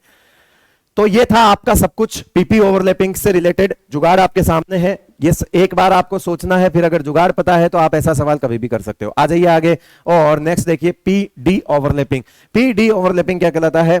वैसे एस और पी तक ही ज्यादा इंपॉर्टेंट है ना, पी और डी जो है वो इतना इंपॉर्टेंट नहीं है, इनफैक्ट डी और डी तो बहुत कम इंपॉर्टेंट है। चलिए, लेकिन फिर भी क्योंकि फ्लो बना हुआ है तो हम सीख लेते हैं, चिंता नहीं करनी अपने को। चलिए सबसे पहले स्टार्ट करते बेटा, यहां पर एक एक्सिस बनाते हैं, यहां पर भी एक एक्सिस बनाते हैं, ये मैंने बना लिया। अब डी के अंदर बेटा जो इंपॉर्टेंट है वही करवाऊंगा, ऐसा नहीं कि sir D X square Y square क्या करेगा, डी जेड स्क्वायर क्या करेगा, तो बेटा अपने सिलेबस में उतना है नहीं। डी सिग्मा कब बनाता है, तो ये चीज हम लोग पहले से ऑलरेडी पढ़ चुके हैं हाइब्रिडाइजेशन में कि कौन से मर्ज होंगे, वो सब चीजें सीख चुके हैं, तो इतना ज्यादा वो डी में डिटेल का है नहीं। तो डी से पाई बनता है, ज्यादातर हमारे अपने सिलेबस में जो सवाल आएंगे वो पाई के आएंगे, डी से रिलेटेड।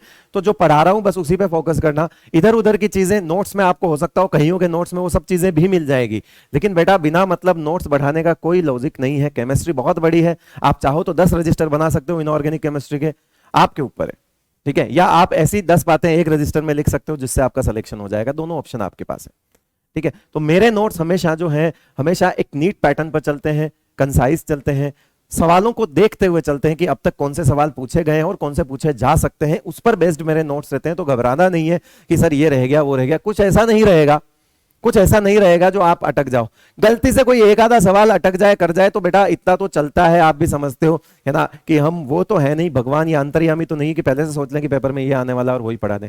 तो कभी कभी ऐसा हो सकता है। इनफैक्ट आप बाहर की कोई बुक कर रहे हो है ना, कोई अलग से मार्केट से कोई बुक उठा के लाए, उसमें कुछ कर रहे हो, तो बेटा उसके अंदर तो रिलेवेंट और इररिलेवेंट दोनों तरह के सवाल होते हैं। रिलेवेंट कर लो अच्छी बात है, इररिलेवेंट नहीं हो रहे, नीट पैटर्न से ऊपर है, फालतू का सवाल बनाया हुआ है, नहीं हो रहा है तो घबराना नहीं है, उससे डिमोटिवेट नहीं होना है कि मुझसे सवाल नहीं लग रहे। बेटा वो सवाल की पहले महत्व समझो, वो सवाल है क्या आने लायक सवाल हो रहा है, वही तो हम पढ़ा रहे हैं। इसका मतलब है अगर कोई सवाल नहीं लग रहा है तो पहले चेक करो कि इस सवाल की वैल्यू कितनी है, क्या ये इंफॉर्मेटिव है, क्या ये याद करने वाला है, क्या ये यूसेज या एप्लीकेशन पर है, या फिर ज्यादा बियॉन्ड द सिलेबस जाके कुछ अनशंट सवाल पूछा हुआ है जो नीट का है ही नहीं, कुछ भी पूछ लिया। क्योंकि क्या होता है कि बहुत सारे गवर्नमेंट एग्जाम्स होते हैं, गवर्नमेंट एग्जाम्स बहुत सारे होते हैं बाहर, ये जो मार्केट की किताबें होती है क्या करती है, सारे कॉम्पिटिटिव एग्जाम के क्वेश्चंस उठा के डाल देती है।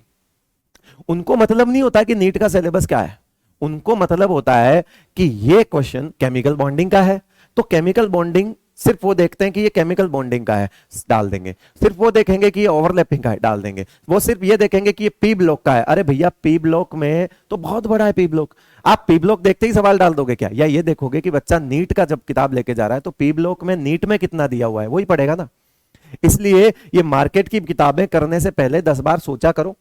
हाँ, आपको इतना जब पता लग जाए कि कौन सा काम का और कौन सा काम का नहीं है, उस दिन सवाल खरीद ले। इसीलिए मैं किताब के लिए हमेशा बोलता हूं कि अगर आपको कोई किताब खरीदनी है तो वो एनसीईआरटी बेस्ड बुक ही उठाना, अदरवाइज मत उठाना। लगता है कि फालतू की चीजें दे रखी है जो है ही नहीं, ऊपर की दे रखी है हाई लेवल की जो कभी पूछी नहीं, तो आप अपना समय जाया करोगे। दूसरा, आपका खुद पर से विश्वास भी उठता जाएगा, जो कि सबसे इंपॉर्टेंट चीज है, खुद पर विश्वास रखना।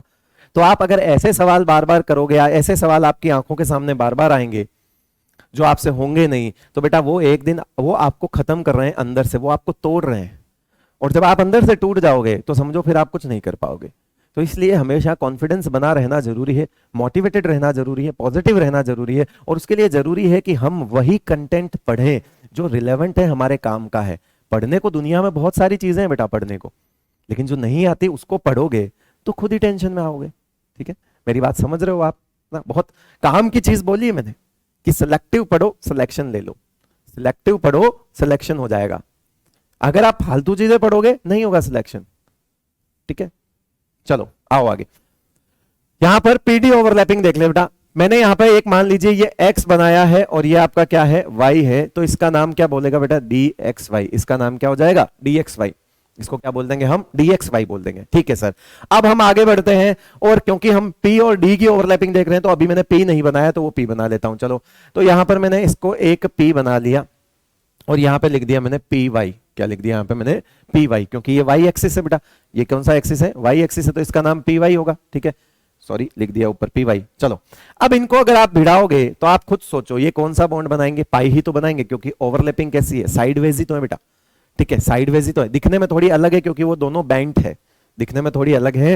ये दोनों जो है वो बेंट है। आगे समझाऊंगा, इसका भी एक फायदा होता है कि बॉन्ड का स्ट्रॉन्ग, बॉन्ड कितना स्ट्रॉन्ग होता है कितना नहीं, तो पाई बॉन्ड के अंदर जो है वो हम सीखेंगे। चलो अब अगर मैं सोचूं कि यहां पर एक बार फिर से ऐसा कोई पी वाई उठा के लाऊं, ये भी क्या हो जाएगा बेटा? पी वाई होगा।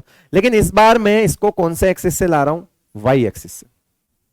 वाई एक्सिस से जब मैं पी वाई को लेके जाऊंगा और दूसरे केस में मैं एक्स एक्सिस से पी वाई को लेके जा रहा हूं। हमने अभी तक यहां पे दो चीजें देख ली है, मैं वो लिख रहा हूं। एक हमने पी वाई लिया, दूसरा हमने क्या ले लिया बेटा? डी एक्स वाई ले लिया। उसके बाद हमने यहां पर दो केस तो देख लिए, हमारी आंखों के सामने है कि पहले केस में हमने वाई को, पी वाई को डी एक्स वाई से एक्स एक्सिस पर बिड़ाया, यानी कि इस पर एक्स, फिर ये वाई, फिर ये जेड। अब जब हम इसको एक्स एक्सिस पर लेकर आ रहे हैं तो हमारे सामने बॉन्ड आ रहा है पाई, बन रहा है बेटा। कोलेटरल ओवरलैपिंग होगी, दिख रही है साफ। फिर अगर हम उसी पी वाई को उठाया और कहां से लेके जा रहे हैं? वाई एक्सिस से लेके जा रहे हैं बेटा। ये इसके यहां पर नोडल प्लेन में जाके टकराएगा, ये किसी लोब से नहीं टकराएगा, ये दो लोब के बीच में जाएगा। आप खुद सोचो, ये दो लोब के बीच में जाके यहां टकराएगा, नोडल प्लेन में टकराएगा, नोडल पॉइंट पे टकराएगा। बताओ कौन सा बॉन्ड बनेगा? जीरो। कौन सा बॉन्ड बनेगा? जीरो। अगेन आपने पी वाई को उठाया, अब आप z एक्सिस से लेके जा रहे हो, ये रहा आपका z एक्सिस बाहर की तरफ यहां पे, और अगर आप इसको यहां से ऐसे के ऐसे लेके जा रहे हो तो देखो बेटा ये लोब इधर है, ये लोब इधर है, और आपकी जो दोनों लोब है वो सेंटर में है। तो इसका मतलब है ना तो इस लोब से टकराएंगे ना ही इस नीचे वाली लोब से टकराएगा, वो दोनों तो बीच में इस तरह से रह जाएगी और ये जाके बीच में जाएगा। तो मतलब बीच में ये भी जाके नोडल पॉइंट पे टकराएगा। इसकी भी लोब z एक्सिस से जब आप फेंकोगे तो कहीं नहीं टकराएगी। ये भी कहां जाके टकराएगा? सीधा सीधा जाके, कोई लोब इंटरैक्ट ही नहीं करेगी। तो इसका मतलब है यहां भी बॉन्ड कौन सा बनेगा? जीरो बनेगा। कौन सा बनेगा? जीरो बनेगा। अब आप इसमें एक चीज जुगाड़ ढूंढ लो। जुगाड़ क्या कहता है? जुगाड़ क्या कहता है? जुगाड़, इनमें से अनकॉमन कौन है? इनमें से अनकॉमन कौन है? अगर अनकॉमन इंटरन्यूक्लियर एक्सिस है,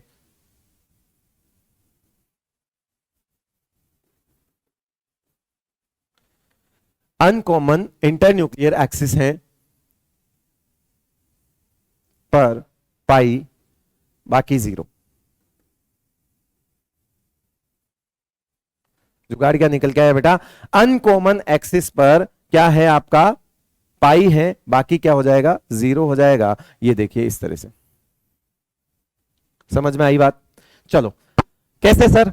वाई एक्स वाई अनकॉमन, क्या इनके अंदर अनकॉमन, इनके अंदर अनकॉमन लिखा है मैंने। अब आप ऐसा नहीं सोच लो कि इसमें जेड नहीं है तो वो तो अनकॉमन, अनकॉमन तो दो के बीच में देखोगे ना बेटा, वो तो है ही नहीं, उस पे तो जीरो है ही, तो मैंने लिख दिया, बाकी पर तो जीरो ही है। आपको ही देखना है वाई एक्स वाई में अनकॉमन एक्स है तो पाई, बाकी पर जीरो, बाकी पर जीरो। अब आपसे सीधा सीधा पूछ ले, अरे बताओ कि आपको पूछे सीधा सीधा सवाल आया घूम के कि पी एक्स, क्या आया बेटा? पी एक्स, और बताओ कि यहां पर साथ में आ गया आपके पास डी एक्स जेड, ठीक है, तो बताओ किस पर क्या बनेगा? एक्स वाई जेड, बताओ किस पर क्या बनेगा? किस पर क्या बनेगा? जुगाड़ ध्यान रखना बेटा, अनकॉमन, इनके अंदर uncommon x x Z, Z uncommon है, मतलब इस पे पाई बना दो, बाकी पे जीरो लिख दो, खत्म। इस पर पाई बना दो, जीरो। आपको 3D में नहीं सोचनी सारी बातें, 3D में मैंने सोच लिया, आपके लिए जुगाड़ लेके आ गया। 3D पे मैंने घर पे बैठ के सोचा, आपके लिए जुगाड़ लेके आ गया। अनकॉमन पर पाई, बाकी पर जीरो, करके देख लेना, और करके मत ही देखना, क्योंकि जो सवाल आप अब तक 1 2 3 4 या 5 मिनट तक भी आपके खा जाते थे, क्योंकि आप डायग्राम बना बना के चीजों को देखना सीख रहे थे या बैठे बैठे 3D में सोच रहे थे, तो वो एक सवाल ओवरलैपिंग का, एक सवाल आपके 3 से 4 मिनट खा रहा था। अब वो जवाब आप सेकंड्स में देंगे, क्योंकि आपके पास है एमडी का जुगाड़। आपके पास क्या है? एमडी का जुगाड़ आ गया बेटा। अब दिक्कत नहीं है आपको, अब आपको फालतू में कोई चित्र वित्र नहीं बनाना, वो चित्र बना के मैंने सिखा दिया। ये चित्र भी आपके अब किसी काम का नहीं है जब आपके सामने ये रहा। अब किसी काम का चित्र नहीं है, बस इतना ध्यान रखना है कि किसमें कौन सा जुगाड़ था। तो सारे जुगाड़ एक साथ लिख देना कि जब एस और एस, कुछ नहीं, दिक्कत ही नहीं है, एस और पी में जुगाड़ था, पी और पी में अलग था, डी और पी में अलग था, और आगे आओगे तो डी और डी में और अलग होगा। तो अगर आप खुद सोचो, अगर आपसे पूछ लिया जाए कि अगर यहां पे पी एक्स लिख दूं, ठीक है, उसके बाद मैंने यहां पे डी वाई जेड लिख दिया, और फिर पूछा कि बताओ ये किस पर बनेंगे, ये कौन सा एक्स वाई जेड। तो बेटा जब इनमें कुछ भी कॉमन नहीं दिखे, ये एक्स है, ये वाई है, ये जेड है, ये आपस में ही 90 डिग्री होते हैं, ये दुनिया के किसी एक्सिस पर नहीं भिड़ सकते, जीरो लिख देना। ये हालांकि कोई भी इस लेवल की बात आपसे नहीं करेगा, मैं जानता हूं इस लेवल का सवाल नहीं आएगा, लेकिन फिर भी मैंने आपको क्योंकि जुगाड़ सिखा रहा हूं, तो बेटा जुगाड़ तो कई बार जो होते ही वो चीजें इतनी आसान कर देता है कि कॉन्सेप्ट सोचने के लिए हमको हो सकता हो कुछ टाइम लग जाए, लेकिन जुगाड़ हमको एक चीज सिखा जाता है। मैंने आपको सिखाया था कि अगर मिलने वाले ऑर्बिटल के एक्सिस आपस में ही जब भी 90 डिग्री आ जाएंगे, दुनिया के किसी एक्सिस पर नहीं भिड़ेंगे। यहां देखो, एक्स वाई जेड, ये है तीन है बेटा, ये क्या है, एक्स वाई जेड, ये भी नहीं सकते, ये 90 डिग्री होते हैं आपस में ही। अब आपस में ही जो 90 डिग्री है उसको कहां लाके भिड़ाओगे, कभी नहीं भिड़ेंगे। तो इसका मतलब है जब भी आप कोई पी और डी की ओवरलैपिंग देखो, तो अगर आपने पी वाई लिया है तो या तो डी एक्स वाई ले लो या डी वाई जेड ले लो, कम से कम उसमें वाई तो होना ही चाहिए, तो मतलब आपने जब यहां पर एक्स लिया तो या तो आप डी एक्स वाई ले लो या डी एक्स जेड ले लो, वो एक्स तो होना ही चाहिए, एक एक्सिस तो होना ही चाहिए, कम से कम इतना ध्यान रखना, बाकी वरना नहीं होंगे। ये तीनों एक्सिस डिफरेंट हो जाएंगे ना, तीनों एक्सिस जो है वो डिफरेंट हो जाएंगे, तो ये दुनिया की किसी भी एक्सिस पर जाके नहीं भिड़ेंगे। ऐसा सवाल भी पूछा जा सकता है, देखना ही नहीं है, ठीक है। यहां पी वाई दे दिया, सपोज यहां पी वाई दे दिया और डी एक्स जेड दे दिया, एक्स जेड वाई तीनों अलग अलग हो गए, वो भी जीरो हो जाएंगे। तो ध्यान रखना बेटा, जब ऐसी कंडीशन हो तभी हमने को पाई वाई सोचना है, बाकी मैक्सिमम केस में तो वैसे भी ये जीरो ही हो रहा है, उसमें भी 2 केस पे जीरो हो रहा है। क्या यहां पे सिग्मा बन सकता है? बन ही नहीं सकता, क्योंकि हम जिस डी की बात कर रहे हैं, हम जिन 3 डी की बात कर रहे हैं, वो कभी सिग्मा नहीं बनाएंगे। तो आप सर वो वाली बात क्यों नहीं कर रहे जो सिग्मा बनाएंगे? बेटा सिलेबस में नहीं है, क्यों पढ़े फालतू में सिलेबस में नहीं है, क्यों पढ़े, चीजों को क्यों सीखें, है ना। ऐसा मॉलिक्यूल नहीं है, इमेजिनरी सोच रहे हो जिसमें डीजेड स्क्वायर सिग्मा बना रहा है, बताओ कोई मॉलिक्यूल है तो बताओ, एक आधा कोई गलती से कोई मॉलिक्यूल होगा, उसको क्यों हम इंक्लूड करें सिलेबस में, जो हमारे फालतू में सिलेबस बढ़ाने वाला है, ना कभी पूछा जाएगा। चलो आगे आ जाओ, पीडी ओवरलैपिंग हो गई, आगे बताओ बेटा, डी ओवरलैपिंग क्या कहलाता है? डी ओवरलैपिंग सीखेंगे बेटा, यहां पे बनाएंगे 2 डी इस तरह से, एक इधर एक इधर, ये बनाया ऐसा वाला, ये बनाया रंगोली ऐसी, ये एक रंगोली और ये दूसरी रंगोली, एक्स एक्सिस बोल दो, इसको वाई एक्सिस बोल दो, इसको भी वाई एक्सिस बोल दो, इसको भी एक्स एक्सिस बोल दो, इसका नाम भी डी एक्स वाई लिख दो, इसका नाम भी डी एक्स वाई लिख दो। ये जब आएंगे तो साफ साफ दिख रहा है कौन सा बॉन्ड बनाएंगे, पाई बॉन्ड बनाएंगे। तो पहले लिख दिया डी एक्स वाई और साथ में भी डी एक्स वाई, और हमने एक एक्सिस तो ले लिया, कौन सा एक्सिस? एक्स एक्सिस पर जब इनको भिड़ाया तो हमारे सामने बॉन्ड आया पाई, फिर कुछ नहीं करना है, यहां से सोचो जरा, इसको उठा के यहां रख दिया, कुछ नहीं किया मैंने, इसको उठा के कहां रख दिया? यहां रख दिया। अगेन ये भी तो बेटा पाई ही बनाएगा, ये भी क्या है? ये भी डी एक्स वाई है, लेकिन इस बार कौन से एक्सिस से भिड़ा रहे हो? वाई से ले जा रहे हो, तो अगेन यहां पे भी बॉन्ड कौन सा बनेगा? पाई ही तो बनेगा, यहां पर भी बॉन्ड पाई बनेगा। तो इसका मतलब है डी एक्स वाई, तो मतलब ये अगर वाई है तो भी पाई है। अब सर जेड क्या है? ये बॉन्ड हमारा अब जो बनेगा, ये बॉन्ड हमारे सिलेबस में नहीं है, बट ठीक है समझा देता हूं। मान लो ये 1, ये 2, ये 3, ये 4, ये 1, ये 2, ये 3, ये 4, आपने इस रंगोली को उठाई और अब कौन से एक्सिस से लेके जाना है आपको? जेड एक्सिस से लेके जाना है। इस रंगोली को उठाया और कौन से एक्सिस से फेंक रहे हो? जेड से फेंक रहे हो। कौन से एक्सिस से फेंक रहे हो बेटा? जेड से फेंक रहे हो। तो इसका मतलब क्या हुआ कि 1 वाला 1 से जाके भिड़ेगा, 2 वाला 2 से जाके भिड़ेगा, 3 वाला 3 से जाके भिड़ेगा और 4 वाला 4 से जाके भिड़ेगा। क्या ऐसा बॉन्ड अभी तक देखा जिसमें एक ऑर्बिटल की चारों ओवरलैप मर्ज हुई हो? अभी तक तो नहीं हुई सर। इसमें हुई, क्योंकि डी और डी में ये दो देख रहे हो तो दो दो ही हो रही है, इसकी दो, इसकी दो, इसकी दो, इसकी दो। लेकिन मैंने उठाया इस रंगोली को और जेड एक्सिस से फेंकने की कोशिश करी, तो ऐसा नहीं है कि कोई नोडल प्लेन आ गया, कुछ नहीं हुआ। इनफैक्ट चारों की चारों ओवरलैप जब मर्ज करती है उसको बोलते हैं बेटा डेल्टा बॉन्ड। कौन सा बॉन्ड बोलते हैं इसको? डेल बॉन्ड बोल दो या डेल्टा बॉन्ड बोल दो, एक ही बात है। ये फोर्थ बॉन्ड होता है। ये कैसा फोर्थ बॉन्ड होता है? फॉर एग्जाम्पल जो रेनियम और रेनियम होता है उसके बीच में 4 बॉन्ड होते हैं। तो ये क्या है इसके अंदर? ये सब क्या है? ये क्या है यहां पे? अगर आप बोलोगे इसके अंदर हिसाब किताब देखोगे तो अभी तक आपने देखा था 1 सिग्मा है, 2 पाई है और 1 इसमें डेल्टा बॉन्ड होगा। टोटल 4 बॉन्ड है। हमारे सिलेबस में नहीं है, इसलिए घबराना नहीं बेटा कि हमको ये क्या दिखा दिया सर, कोई दिक्कत वाली बात नहीं है ना। तो ये कभी नहीं पूछा जाएगा, बट मैंने फिर भी बता दिया क्योंकि मैं जेड एक्सिस को खाली छोड़ के तो नहीं जा सकता था, बताना तो पड़ेगा। ये भी नहीं बोल सकता था कि छोड़ो काम का नहीं है, 0 लिख दो। अब काम का नहीं है तो 0 कैसे लिख दूं? बॉन्ड तो बनेगा बेटा। तो डेल्टा बॉन्ड बनता है। फोर्थ बॉन्ड जो होता है वो होता है, आपने कभी ऐसे कंपाउंड कम ही देखे होंगे, ये मेटालिक बॉन्ड होते हैं, मेटल मेटल के अंदर की बात है, तो उसमें जाके ये कहीं कहीं बनता है। ठीक है, चल दिया आगे। अब जुगाड़ नहीं निकला सर, अभी तक हमसे जुगाड़ नहीं निकला। इसका जुगाड़ भी है क्या हमारे पास? मेरे हिसाब से तो दिख रहा है, मेरे हिसाब से तो दिख रहा है। कौन सा दिख रहा है बताओ, क्या दिख रहा है? मैं बताऊं आपको। ये देखो, इनमें इसमें इसमें इसमें अगर मैं देख लूं तो जो गिवन है ऑन गिवन एक्सिस पाई, बाकी पर डेल, बाकी पर डेल। 0 है ही नहीं, ये जुगाड़ है इसका, ये जुगाड़ है, इसका जुगाड़ ये आ गया। तो आपसे अब सीधा सीधा पूछ लिया जाए,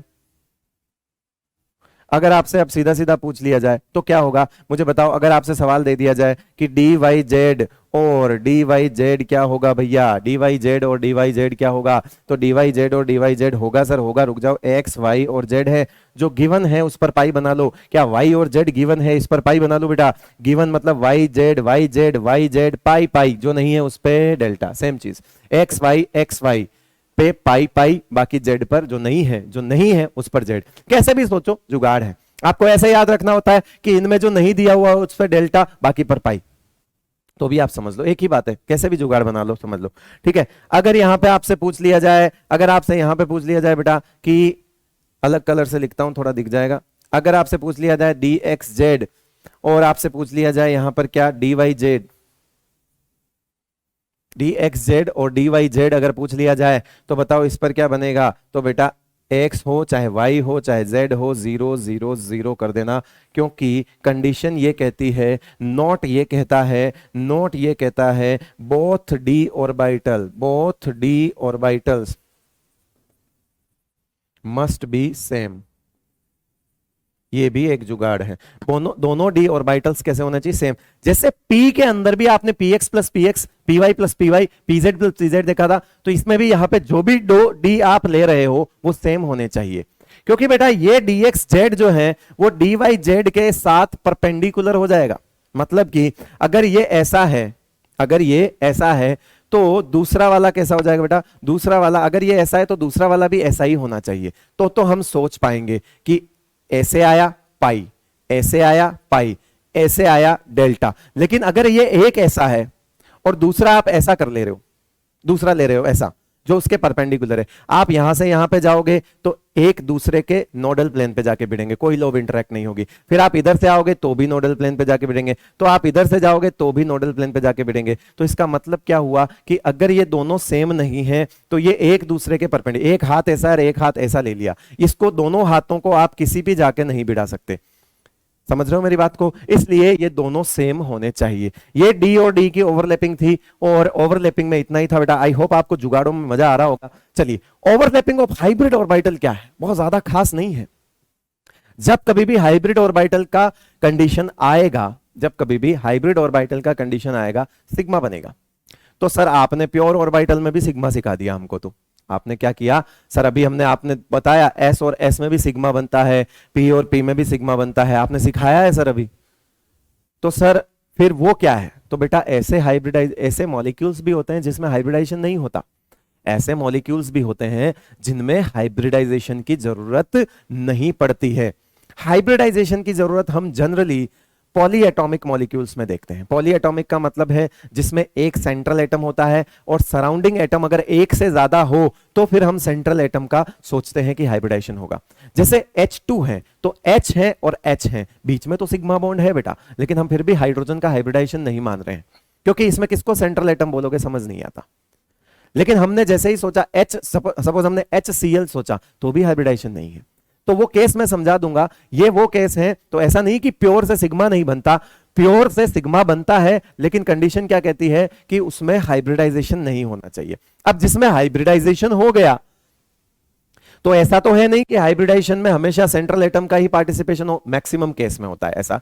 लेकिन ऐसा भी तो हो सकता है कि जो साइड से आ रहा है वो भी हाइब्रिडाइजेशन कर रहा हो, वो भी अपने मॉलिक्यूल में कोई सेंट्रल एटम हो और आके दो जुड़ रहे हैं, तो हाइब्रिड और हाइब्रिड का मिलना भी तो हो सकता है बेटा। तो हाइब्रिड और हाइब्रिड भी हमेशा कौन सा बॉन्ड बनाएंगे, सिग्मा। हाइब्रिड और प्योर भी हमेशा कौन सा बॉन्ड बनाएंगे, सिग्मा।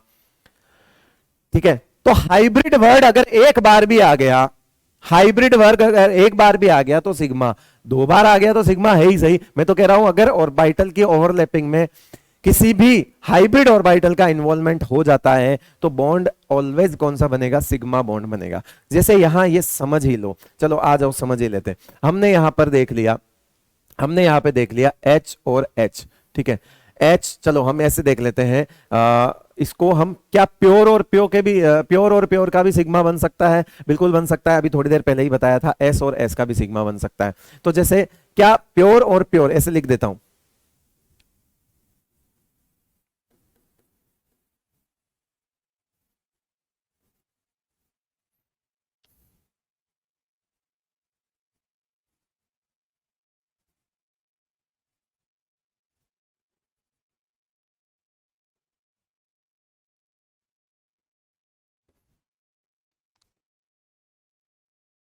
जहां पे हाइब्रिडाइजेशन नहीं होता उस केस में प्योर और प्योर से सिग्मा बन सकता है।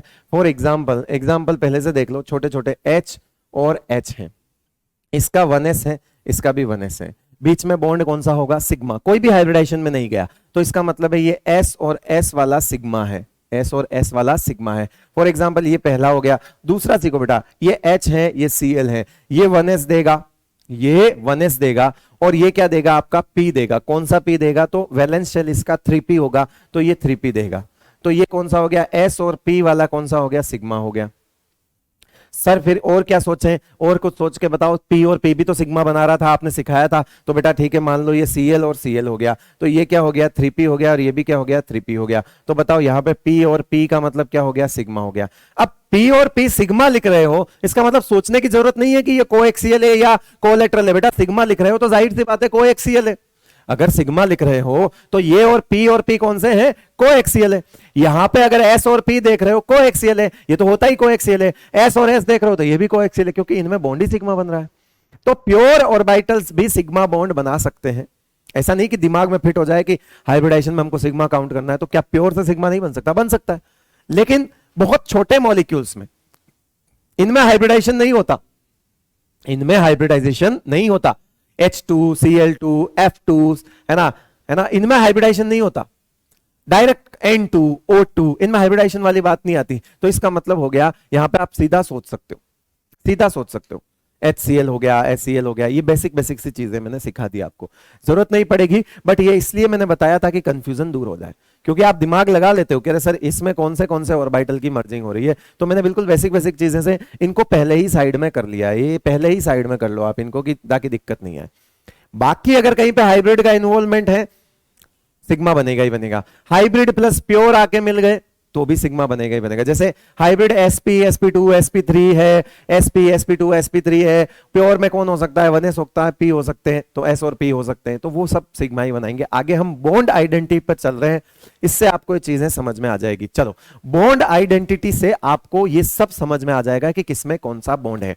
हालांकि बॉन्ड आइडेंटिटी में ज्यादातर जो सवाल आते हैं वो पाई बॉन्ड की आइडेंटिटी को लेकर आते हैं, लेकिन हम सिग्मा से स्टार्ट करेंगे और सिग्मा से सीखेंगे और पाई भी सीख लेंगे, पाई भी सीख लेंगे धीरे धीरे करके। चलिए स्टार्ट करते हैं बेटा बॉन्ड आइडेंटिटी में। सबसे छोटा और बेसिक एग्जांपल पहले मैंने वाले आपको करवा दिए हैं, वो अब वापस नहीं करवा रहा हूँ, इधर वाले है ना, इनकी बॉन्ड आइडेंटिटी हो चुकी है कि सिग्मा है, कौन सा है, एस एस वाला सिग्मा है, एस पी वाला सिग्मा है, तो ये अब नहीं ले रहा, मैं सीधा आ रहा हूं अब थोड़े से ऐसे मॉलिक्यूल में जिसमें सिग्मा भी है और पाई भी है। चलिए सबसे पहला एग्जांपल उठा लिया मैंने, सबसे पहला एग्जांपल हम बात करते बेटा, यहां पे मैंने ले लिया कौन सा, सी, ये रहा एच, ये ट्रिपल बॉन्ड, या पहले अपन एक काम करते हैं, सी, ये रहा एच, ये रहा एच, ये रहा एच, ये एक बॉन्ड कार्बन, ये एच, ये एच, ये एच, पाई की बाद में बात करेंगे। देखो इसमें कोई पाई बॉन्ड नहीं है, लेकिन यहां पे जो सिग्मा है वो दो तरह के होंगे, यहां पर जो सिग्मा है वो दो तरह के होंगे,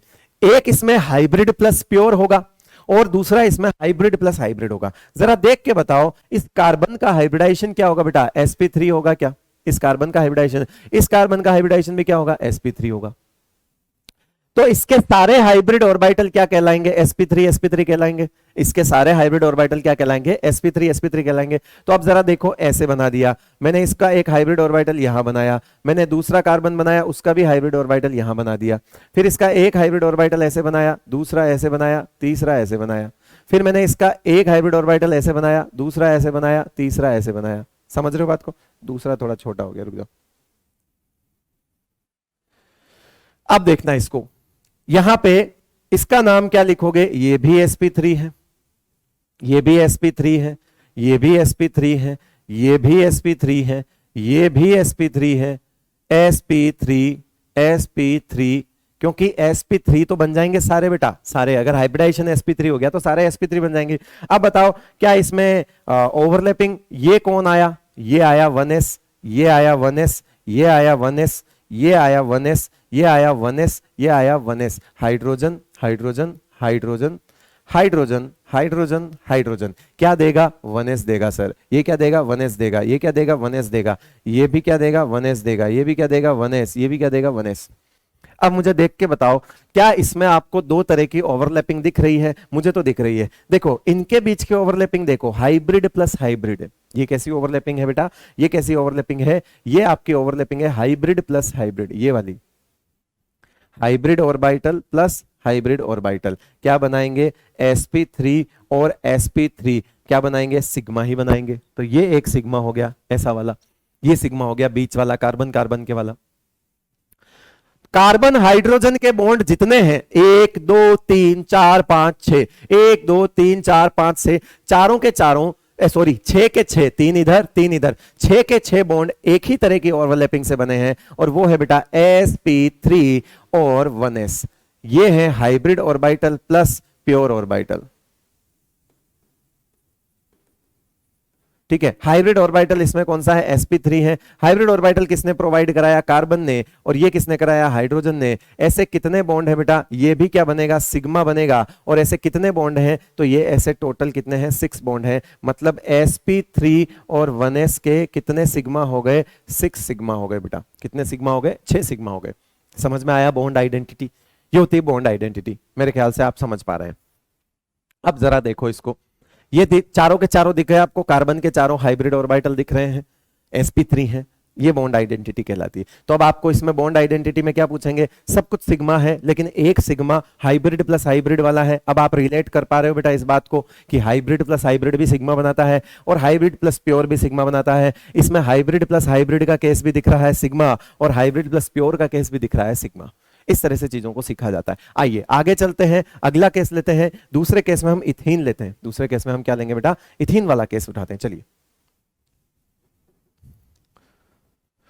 सेकंड हम लेते हैं CH2 डबल बॉन्ड CH2। इसको सबसे पहले हम इस तरह से बना लेंगे, कार्बन ये H, ये रहा H, ये डबल बॉन्ड, ये रहा C, ये रहा H। अब उस तरह से आपको ऑर्बिटल डायग्राम बनाने की जरूरत नहीं है, बिकॉज अब आपको चीजें समझ में आ गई है।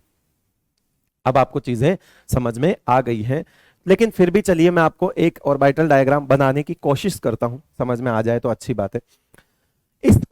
इसका हाइब्रिडाइजेशन देखो आप, क्या हो जाएगा, sp2 हो जाएगा, और इसका हाइब्रिडाइजेशन भी क्या हो जाएगा, sp2 हो जाएगा। देख पा रहे हो? तो इसका मतलब है कार्बन जो है, इसमें से कोई सा भी कार्बन उठा लो, ये अपने एक s और 2 p को ही हाइब्रिडाइजेशन में लेके गया, एक s और 2 p को ही हाइब्रिडाइजेशन में लेके गया। इसका मतलब यह हुआ कि इसने हाइब्रिडाइजेशन में एक p को पार्टिसिपेट नहीं करवाया। वो एक p जो इसका बच गया, क्योंकि sp3 होता है तो तीनों p काम में आ जाते हैं। वो एक इसका p जो है वो बच गया, इसका भी एक p बच जाएगा, दोनों के बचे हुए एक एक p जो है वो प्योर रह गए और वो मिलके इस पाई का बॉन्ड फॉर्मेशन कर रहे हैं।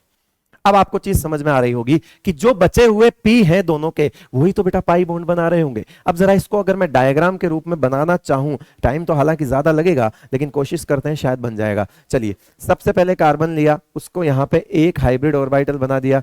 दूसरा कार्बन लिया बेटा, उसका भी यहां पे एक हाइब्रिड ऑर्बिटल बना दिया। थोड़ा बड़ा बन गया, छोटा बना देंगे, कोई दिक्कत वाली बात नहीं है। ये लो, ये बन गया, ठीक है। फिर अभी आपने देखा कि ये आपका, मान लीजिए अपन इसको इधर बना लिया, इसको इधर बना लिया, दूसरे वाले का भी इधर बना लिया, इधर बना लिया। अब इनकी नेमिंग अगर मैं करूं तो बेटा ये तो sp3 ही है, ये भी sp2 है, ये भी sp2, sp3 नहीं sp2 है, ये भी sp2 है, ये भी sp2 है और ये भी sp2 है, ठीक है। हाइड्रोजन भी आ जाएगा, उसको भी लगा दो ताकि चीज खत्म हो। ये हाइड्रोजन लग गया, ये हाइड्रोजन लग गया, ये हाइड्रोजन लग गया, ये हाइड्रोजन लग गया, ये हाइड्रोजन, ये रहा हाइड्रोजन, ये रहा हाइड्रोजन, ये रहा हाइड्रोजन। ये क्या देगा? 1s देगा। ये क्या देगा? 1s देगा। ये क्या देगा? 1s देगा। ये क्या देगा? 1s देगा। पहले जो हम सीख चुके हैं उसको खत्म कर लेते हैं। क्या ये sp2 है? ये भी तो sp2 है, तो पहले हम खत्म कर लेते हैं बेटा। इसमें हमको तीन तरह के बॉन्ड दिखेंगे, इसमें हमको तीन तरह के, दो तरह के सिग्मा दिखेगा, एक तरह का पाई दिखेगा। सबसे पहले हमने देखा sp2 और sp2 का कौन सा बॉन्ड बनेगा बेटा? एक बॉन्ड बनेगा। कितना बॉन्ड बनेगा? एक। ये क्या बनेगा? सिग्मा। फिर हमने देखा sp2 और 1s का कितने बॉन्ड बनेंगे? चार बनेंगे। ये भी क्या होंगे? सिग्मा होंगे। कौन से बॉन्ड होंगे? ये भी सिग्मा होंगे। ये देखो sp2 1s, sp2 1s, इस तरह के sp2 1s, sp2 1s, sp2 1s, sp2 1s, ठीक है। सिग्मा सिग्मा का हिसाब किताब क्लियर। कितने सिग्मा दिख रहे हैं आपको इसमें? 1 2 3 4 5, चार ये और एक ये, पांच, पांचों का पांचों हिसाब हो गया। सर अब हमको एक चीज समझ नहीं आ रही। बोले क्या भाई? क्या ये पाई वाला समझाओ। सर पाई वाला समझ नहीं आ रहा हमको, पाई का समझाओ। तो बेटा पाई के लिए परपेंडिकुलर बनना चाहिए। पाई के लिए क्या बनना चाहिए? परपेंडिकुलर होना चाहिए, कोएक्सियल होना चाहिए। देखो इसका एक ऑर्बिटल खाली पड़ा है, अपन ने इसको ऐसे बना लिया। यूं समझ लो कि सिग्मा के परपेंडिकुलर पाई बनेगा, सिग्मा के परपेंडिकुलर पाई बनेगा। तो अपन ने इसको एक परपेंडिकुलर बनाया, ये वाला भी अपना एक पी दे देगा और ये वाला भी अपना एक पी दे देगा। ये जब आपस में बनेंगे, ये जब आपस में बॉन्ड बनेंगे इस तरह से, ये बॉन्ड जो है आपस में बनेगा, साइडवेज ओवरलैपिंग करेंगे। ये कौन सा बॉन्ड बनेगा? पाई। ये कौन सा बॉन्ड बनेगा? पाई, ठीक है। ये भी इसका एक पी खाली पड़ा होगा और ये भी इसका एक पी खाली पड़ा होगा। तो इस बॉन्ड का नाम क्या हो जाएगा बेटा? पी पाई पी पाई। कौन सा हो जाएगा इसका? पी पाई पी पाई। ऐसा कितना बॉन्ड बनेगा? एक। ये रहा। तो इसमें एक हिसाब किताब में हमको समझ में आ गया कि पी पाई जो है वो एक बॉन्ड है, एक। अब देखो आप, इसके सारे बॉन्ड की आइडेंटिटी हो चुकी है, सारे बॉन्ड की आइडेंटिटी आपको समझ में आ चुकी है। ये इस तरह से बनता है क्या आपका, ये मैं आपको बता देता हूं। इसको कलर में थोड़ा सा अलग से भर देता हूं ताकि आपको चीजें जो है वो समझ में आ जाएगी। वैसे कलर अलग है, आप समझ पा रहे हो। जो भी सिग्मा बनता है उसके परपेंडिकुलर ही बनता है आपका क्या? Pi bond. तो इसका प्लेन अलग है और इन पाई वाले जो पी हैं उनका प्लेन अलग है, वो ओवरलैप कर रहे हैं, कोएक्सियल, सॉरी कोलैटरल। तभी तो हमने उसको पाई बॉन्ड बोला है। समझ में आया? ठीक है, चलो इसको नोट करो, इसको नोट करो एक बार, जल्दी नोट करो। हाँ भाई, कर लिया नोट? चले आगे, आ जाओ। तीसरा केस लेते हैं बेटा अपन, और तीसरे केस में हम लोग ये देखेंगे कि अगर हम थाइन ले लें, CH ट्रिपल बॉन्ड CH इस तरह से ले लें तो कैसे बनेगा? तो बेटा दिखने में तो ये साफ साफ दिख ही रहा है कि ये H है, ये C है, ये ट्रिपल बॉन्ड है, ये C है, ये H है। अब इसका हाइब्रिडाइजेशन sp है, ये हमको समझ में आ चुका है। इसका हाइब्रिडाइजेशन कार्बन, दोनों कार्बन का हाइब्रिडाइजेशन क्या है बेटा? sp है। तो इसमें भी सिग्मा भी है, पाई भी है, सिग्मा भी है और पाई भी है। दूसरा ये भी पता लग रहा है कि ये 1s होगा, ये 1s होगा, तो sp1s के दो हैं, क्योंकि अब छोटी छोटी बातें तो सीख तो चुके ही हैं। चलिए इस मॉलिक्यूल के लिए लास्ट में ऑर्बिटल डायग्राम बना रहा हूं, बाकी जाके आपको ऑर्बिटल डायग्राम वगैरह इतना ज्यादा डिटेल में बताने की जरूरत नहीं है, आप वैसे ही समझ जाओगे। चलिए सबसे पहले हम कार्बन बनाएंगे और हम देखेंगे कि इसका हाइब्रिडाइजेशन sp है, तो इसमें लीनियरली अपने हाइब्रिड ऑर्बिटल को अरेंज कर लिया होगा। दूसरा कार्बन भी कुछ ऐसा ही होगा और उसका हाइब्रिडाइजेशन भी, क्योंकि sp, उसका हाइब्रिडाइजेशन भी sp है, तो उसने भी अपने हाइब्रिड ऑर्बिटल को इसी तरह से लीनियरली अरेंज कर लिया होगा। ठीक है, तभी तो 180 डिग्री बोलोगे आप। तो यहां पे इनका सिग्मा तो 180 डिग्री पे बन चुका है। ठीक है, ये sp वाला सिग्मा दिख गया आपको, ये sp, उसके बाद हाइड्रोजन भाई साहब आए और यहां पे जुड़ गए और यहां पर भी जुड़ गए। ये 1s होगा, ये हाइड्रोजन, ये 1s होगा, ये भी हाइड्रोजन। ठीक है, अब तक का हिसाब किताब तो समझ में आ ही गया बेटा, अब तक का हिसाब किताब तो समझ में आ ही गया। और हिसाब किताब क्या है कि sp का एक बॉन्ड है, sp का एक बॉन्ड है, कौन सा, सिग्मा। फिर sp1s के दो बॉन्ड है, एक इधर और एक इधर, तो ये भी क्या हो गए, सिग्मा। कितने, 3 बॉन्ड का हिसाब किताब तो इसमें से निकल गया, 1 2 3, बचे हुए 2 पाई हैं। तो बेटा पाई हमेशा जो सिग्मा बनता है उसके परपेंडिकुलर बनता है। अब आपने इसको अगर इस एक्सिस को अगर आप इसको ये मान रहे हो, ये एक प्लेन मान रहे हो, ऐसा एक एक्सिस मान रहे हो, मान लो ये एक्स एक्सिस है, मान लो, मानने के लिए, क्योंकि जेड भी मान सकते हो, पाई भी, वाई भी मान सकते हो, अकॉर्डिंगली आपको आंसर चेक करना पड़ेगा। मैं ये कह रहा हूं कि अगर इस एक्सिस पर सिग्मा बन रहा है तो पाई बनने के लिए अभी भी 2 परपेंडिकुलर एक्सिस बचे हैं, एक ये एक्सिस बचा है और एक ये एक्सिस बचा है। क्या ये दोनों एक्सिस परपेंडिकुलर होंगे? क्या ये दोनों एक्सिस परपेंडिकुलर होंगे? मतलब अभी दोनों परपेंडिकुलर एक्सिस पर पाई बन सकता है। तो इसका मतलब है ये दो जो मैं बना रहा हूं, एक तो मैं बना लेता हूं कलर, मान लीजिए एक मैंने कलर ले लिया आपका ये वाला, पिंक कलर से बना रहा हूं। एक परपेंडिकुलर एक्सिस तो मैं ऐसे बना लेता हूं बेटा, इस तरफ से इधर और दूसरे वाले का इधर, फिर इधर वाले का इधर और दूसरे वाले का इधर। ये भी पाई बॉन्ड बना लेंगे, ये भी क्या बना लेंगे, पाई बॉन्ड बना लेंगे। एक पाई तो आपको यहां समझ आ गया। फिर मैं एक पाई और बन रहा है बेटा, एक पाई और बनेगा तो उस पाई को बना लेता हूं कहां पे, इस तरह से बना लेता हूं यहां पे, कौन सा, ग्रीन कलर से। नहीं ग्रीन से आपको समझ नहीं आएगा, येलो ले लेता हूं। चलो ये देखो, अब ये वाला प्लेन तो हो गया बेटा, ये वाला तो बना लिया मैंने, लेकिन ये वाला परपेंडिकुलर अभी भी बच रहा है, अभी भी बच रहा है। तो मैंने कुछ नहीं किया, यहां पे एक लिया इस तरह से, ठीक है, दूसरा इस तरह से, यहां पे एक लिया इस तरह से, दूसरा इस तरह से, और अगर आप समझ पा रहे हो तो ये वाला भी पाई बॉन्ड बन जाएगा। इसको भी P बोलोगे, इसको भी P बोलोगे। अब मैं इस पे PX, PY, PZ इसलिए नहीं लिख रहा हूं बेटा, इसलिए नहीं लिख रहा हूं क्योंकि इट्स डिपेंड कि इसने अपना कौन सा P किधर लिया है।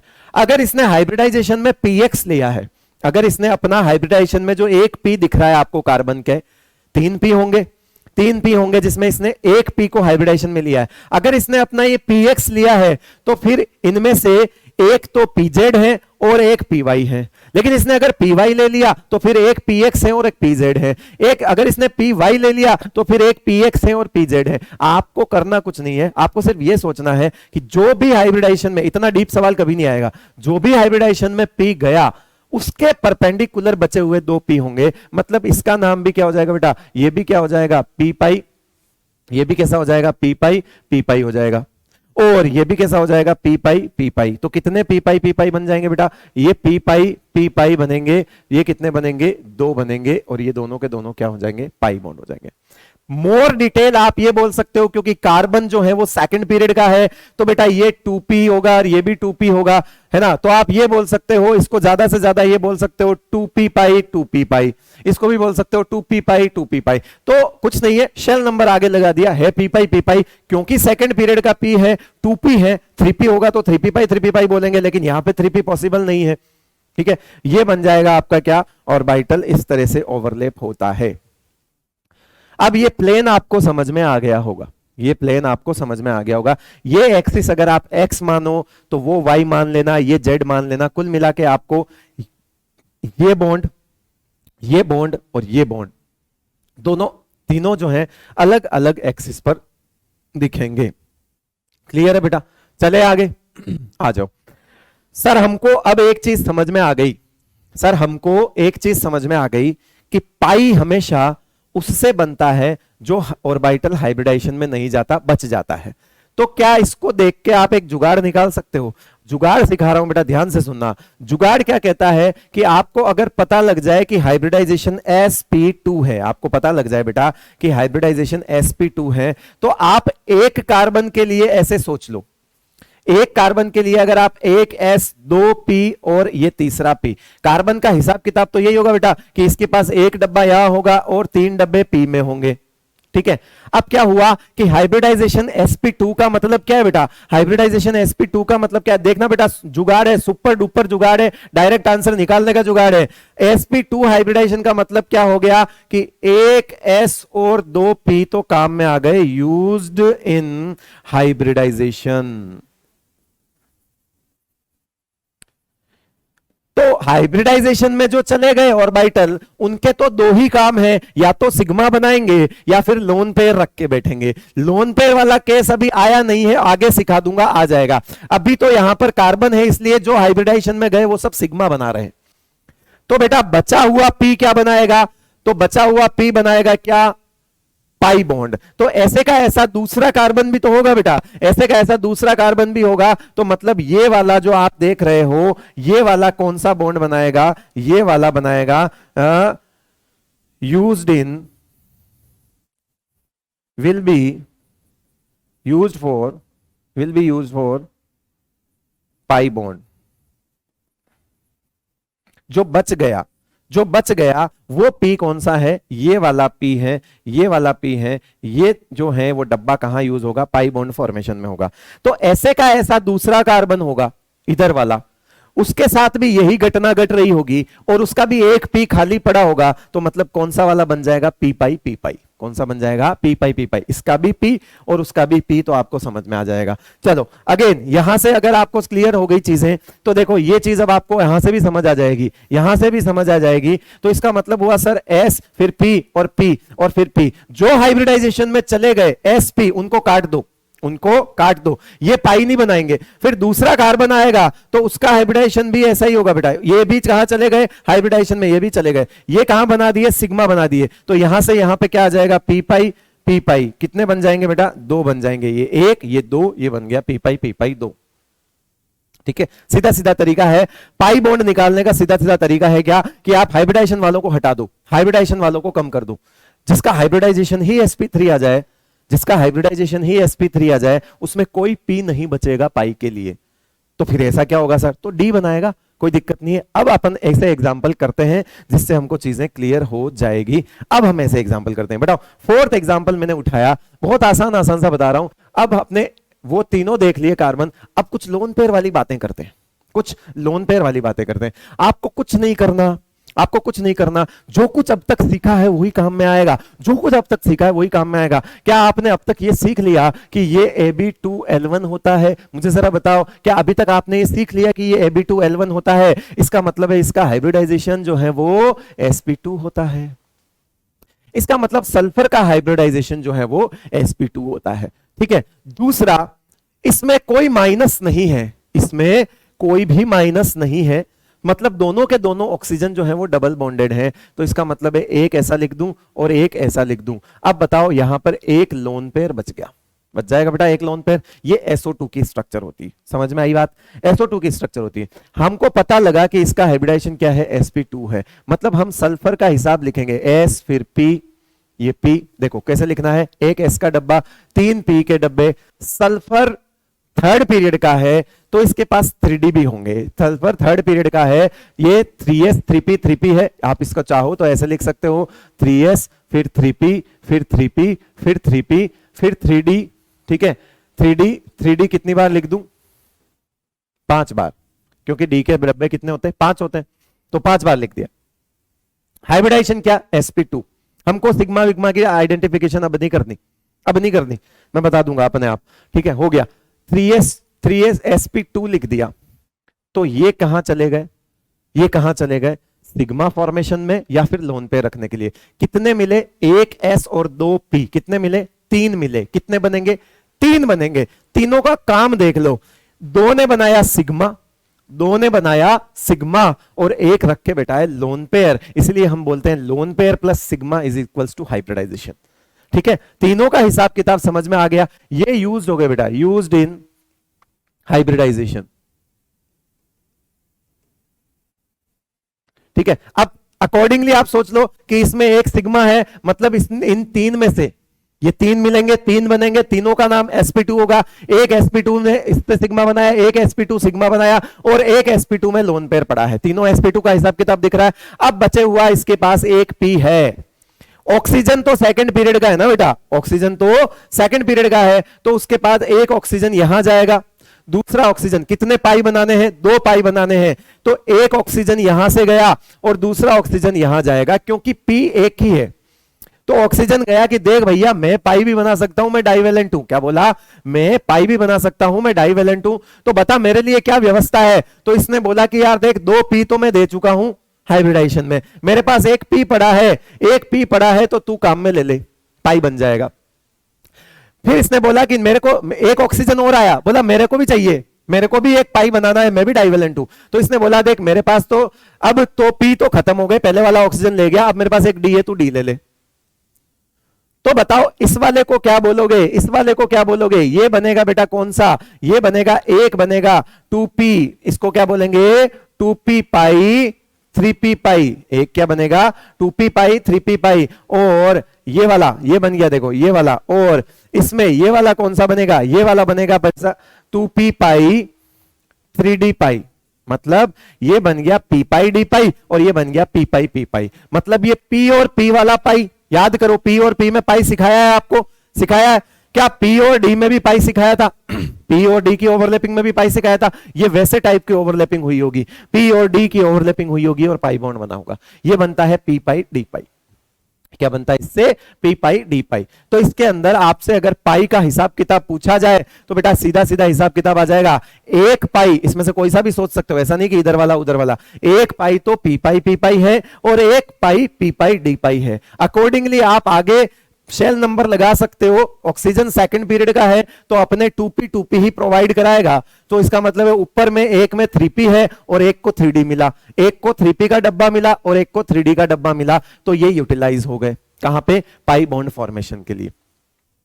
आप अगर इसको SO3 में उठा के देख लोगे, आप अगला स्ट्रक्चर अगर आप SO3 चलोगे, अगला स्ट्रक्चर में आप क्या देखोगे, SO3 में चलोगे तो SO3 तुरंत देखो AB3L0, AB3L0, अगेन हाइब्रिडाइजेशन कौन सा है, अगेन हाइब्रिडाइजेशन sp2 हो जाएगा भाई। अब sp2 हाइब्रिडाइजेशन हो जाएगा और ऑक्सीजन है और ऑक्सीजन 3 है, तो बताओ तीनों जगह डबल बॉन्ड हो जाएगा क्योंकि स्ट्रक्चर में कोई भी माइनस नहीं है। ये SO3 की स्ट्रक्चर होगी। अब आपको कुछ नहीं करना है, एक S 3 बार P लिखना है, बार बार नहीं बताऊंगा कि 3S 3P 3P, एक बार बता दिया आप समझ जाओ सल्फर है तो ये सेंट्रल एटम का हिसाब किताब है कि ये एक S 2 3 P और 5 बार D लिख रहा हूं। 5 बार क्या लिख रहा हूं बेटा, D लिख रहा हूं, ये लो। अब देखो, अब जरा देखो कि ये कहां चले गए, ये हाइब्रिडाइजेशन में,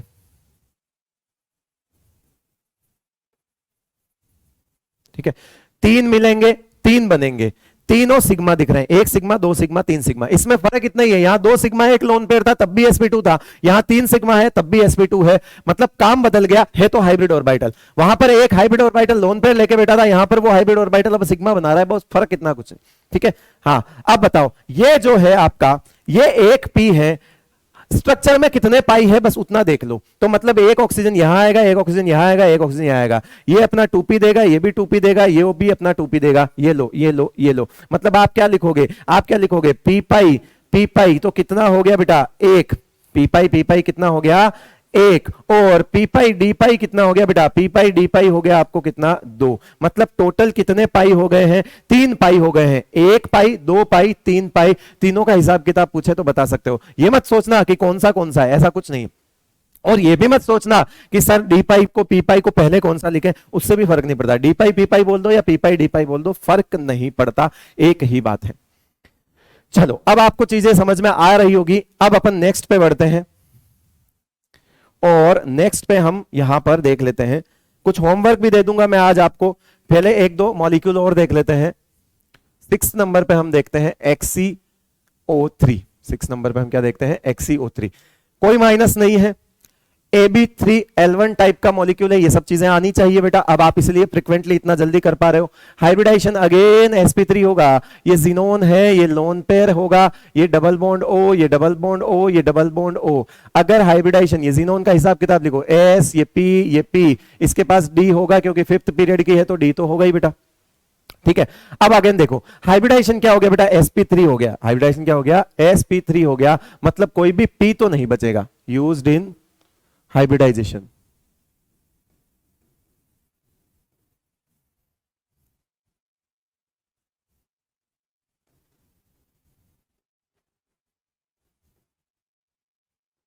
यूज्ड इन हाइब्रिडाइजेशन। तो बताओ ऑक्सीजन जब आएंगे, कितने ऑक्सीजन आएंगे, 3 आएंगे।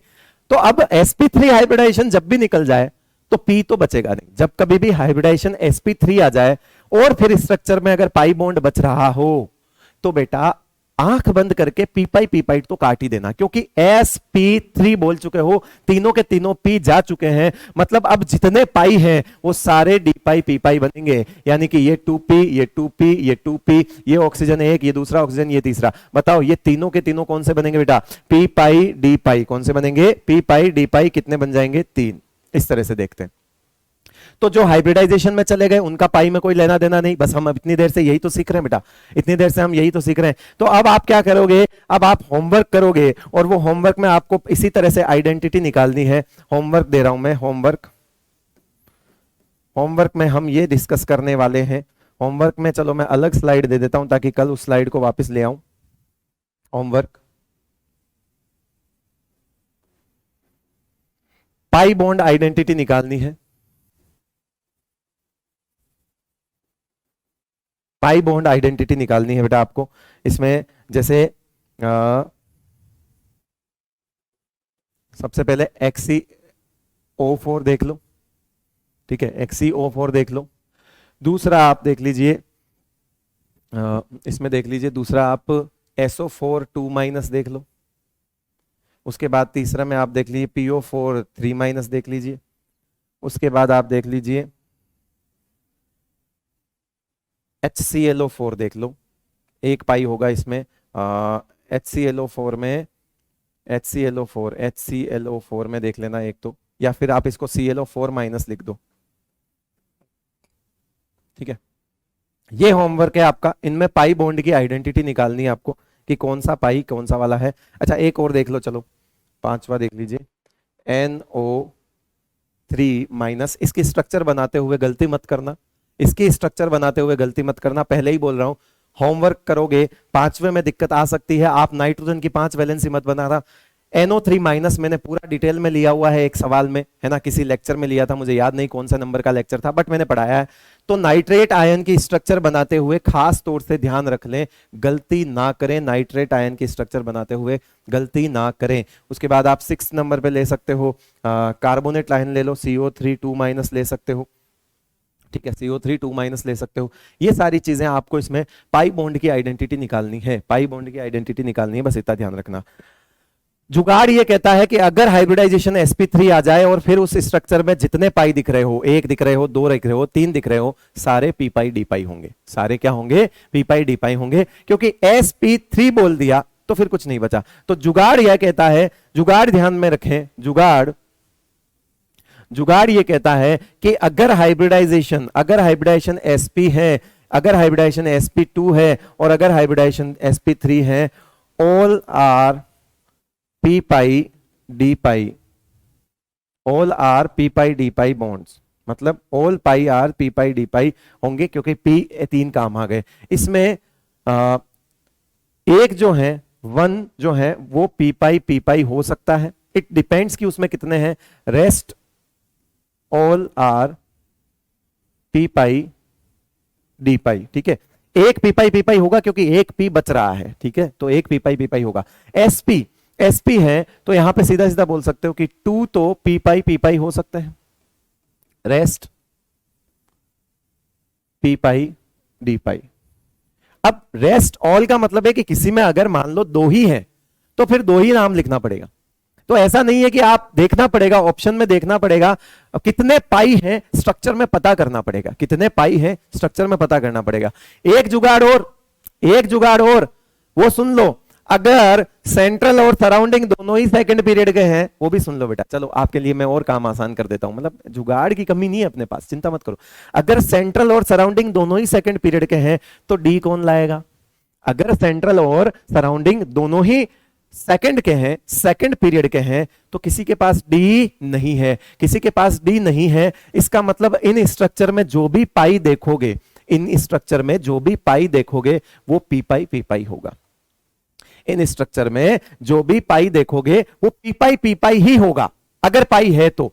मतलब जुगाड़ कहता है कि सेंट्रल एटम और सराउंडिंग एटम, जुगाड़ कहता है कि सेंट्रल एटम और सराउंडिंग एटम दोनों ही सेकंड पीरियड के हैं, तो डी की तो बात ही नहीं है, ऑप्शन काट देना डी वाला। तो लेके कौन आएगा? डी। किसके पास है डी? किसी के पास नहीं है। तो इसका मतलब हो गया कि सेंट्रल एटम और सराउंडिंग एटम अगर दोनों ही सेकंड पीरियड के हैं, काट दो, डी आएगा ही नहीं। फिर जो पाई दिख रहा होगा स्ट्रक्चर में, इसमें एक पाई आएगा, इसमें भी एक पाई आएगा, वो दोनों पाई जो है वो पी पाई ही होंगे। तुरंत ऑप्शन काट दो तुरंत आप। तो आपको ऐसे कुछ दिया हुआ कि इनमें से किसमें पी पाई डी पाई बॉन्ड हो सकता है, तो बेटा ऑप्शन में अगर दो ऐसी चीजें दिख रही हो, NO3- CO3-, काट देना, काट देना, आएगा ही नहीं।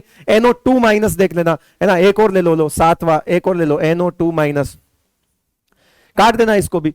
डी तो हो ही नहीं सकता ना बेटा, ना नाइट्रोजन के पास डी ना ऑक्सीजन के पास डी, कार्बन और ऑक्सीजन दोनों के पास डी नहीं, नाइट्रोजन ऑक्सीजन किसी के पास डी नहीं, तो जो भी पाई होगा वो पी पाई ही होगा डेफिनेटली। ठीक है, बाकी अगर आपको चीजें और क्लियर करनी है तो ये जुगाड़ बना दिया है कि अगर दो है, फर्स्ट टू हमेशा पी पाई होंगे, बाकी पी पाई डी पाई होंगे। पहला फर्स्ट पी पाई होगा, रेस्ट ऑल आर पी पाई डी पाई होंगे। sp3 आ गया तो पी बचा ही नहीं, सारे के सारे पी पाई डी पाई ही होंगे। इट डिपेंड्स कि उसमें कितने हैं, वो आपको देख के बताना पड़ेगा स्ट्रक्चर में। सपोज फर्स्ट वाला है XCO4, इसका हाइब्रिडाइजेशन sp3 निकल जाएगा और चारों के चारों पाई हैं। जब हाइब्रिडाइजेशन sp3 आ जाएगा और इसके अंदर 4 पाई बॉन्ड हैं, तो फिर चारों के चारों ही पी पाई डी पाई होंगे। अब आपके लिए होमवर्क करना आसान हो जाएगा। चलिए, आज के लेक्चर में इतना ही। कल वाले लेक्चर में हम एक बहुत छोटा सा टॉपिक है, बहुत ज्यादा, हालांकि वो डेटा बेस्ड होता है, बट वो कर लेंगे कल वाले लेक्चर में। नेक्स्ट लेक्चर में हम यहां एक छोटा सा टॉपिक बच रहा है, ओवरलैपिंग के जस्ट बाद बॉन्ड स्ट्रेंथ आती है, वो करेंगे। आज थोड़ा टाइम नहीं मिल पाया, नहीं हो पाया, सोच के तो आया था कि वो कर लूंगा लेकिन नहीं हो पाया। ठीक है, उसके बाद एक छोटी सी चीज है डाइपोल मोमेंट, वो डाइपोल मोमेंट हम कल खत्म करेंगे और हम आयनिक बॉन्ड को स्टार्ट जो है वो कल कर लेंगे। आयनिक बॉन्ड की कुछ बेसिक बातें, कुछ जनरल कैरेक्टरिस्टिक जो आयनिक बॉन्ड के होते हैं, वो हम कल जो है स्टार्ट कर लेंगे नेक्स्ट लेक्चर में। चलिए, जो आप हैं, चलिए थैंक यू वाली स्लाइड निकाल लेता हूं बेटा, उसके बाद ही थैंक यू बोला जाएगा। चलो आ जाओ। चलिए, बहुत बहुत शुक्रिया आप लोगों का, थैंक यू सो मच। खुश रहिए, पढ़ते रहिए, खुद को बिजी रखिए बेटा पढ़ाई में, क्योंकि अभी जो आप बिजी है, बिजी रखना चाहते हैं खुद को अगर, तो पढ़ाई सबसे बढ़िया साधन है, ताकि आप अपनी जिंदगी बना सकें, अपने सपनों को सच कर सकें। पढ़ते रहिए बेटा। Thank you so much.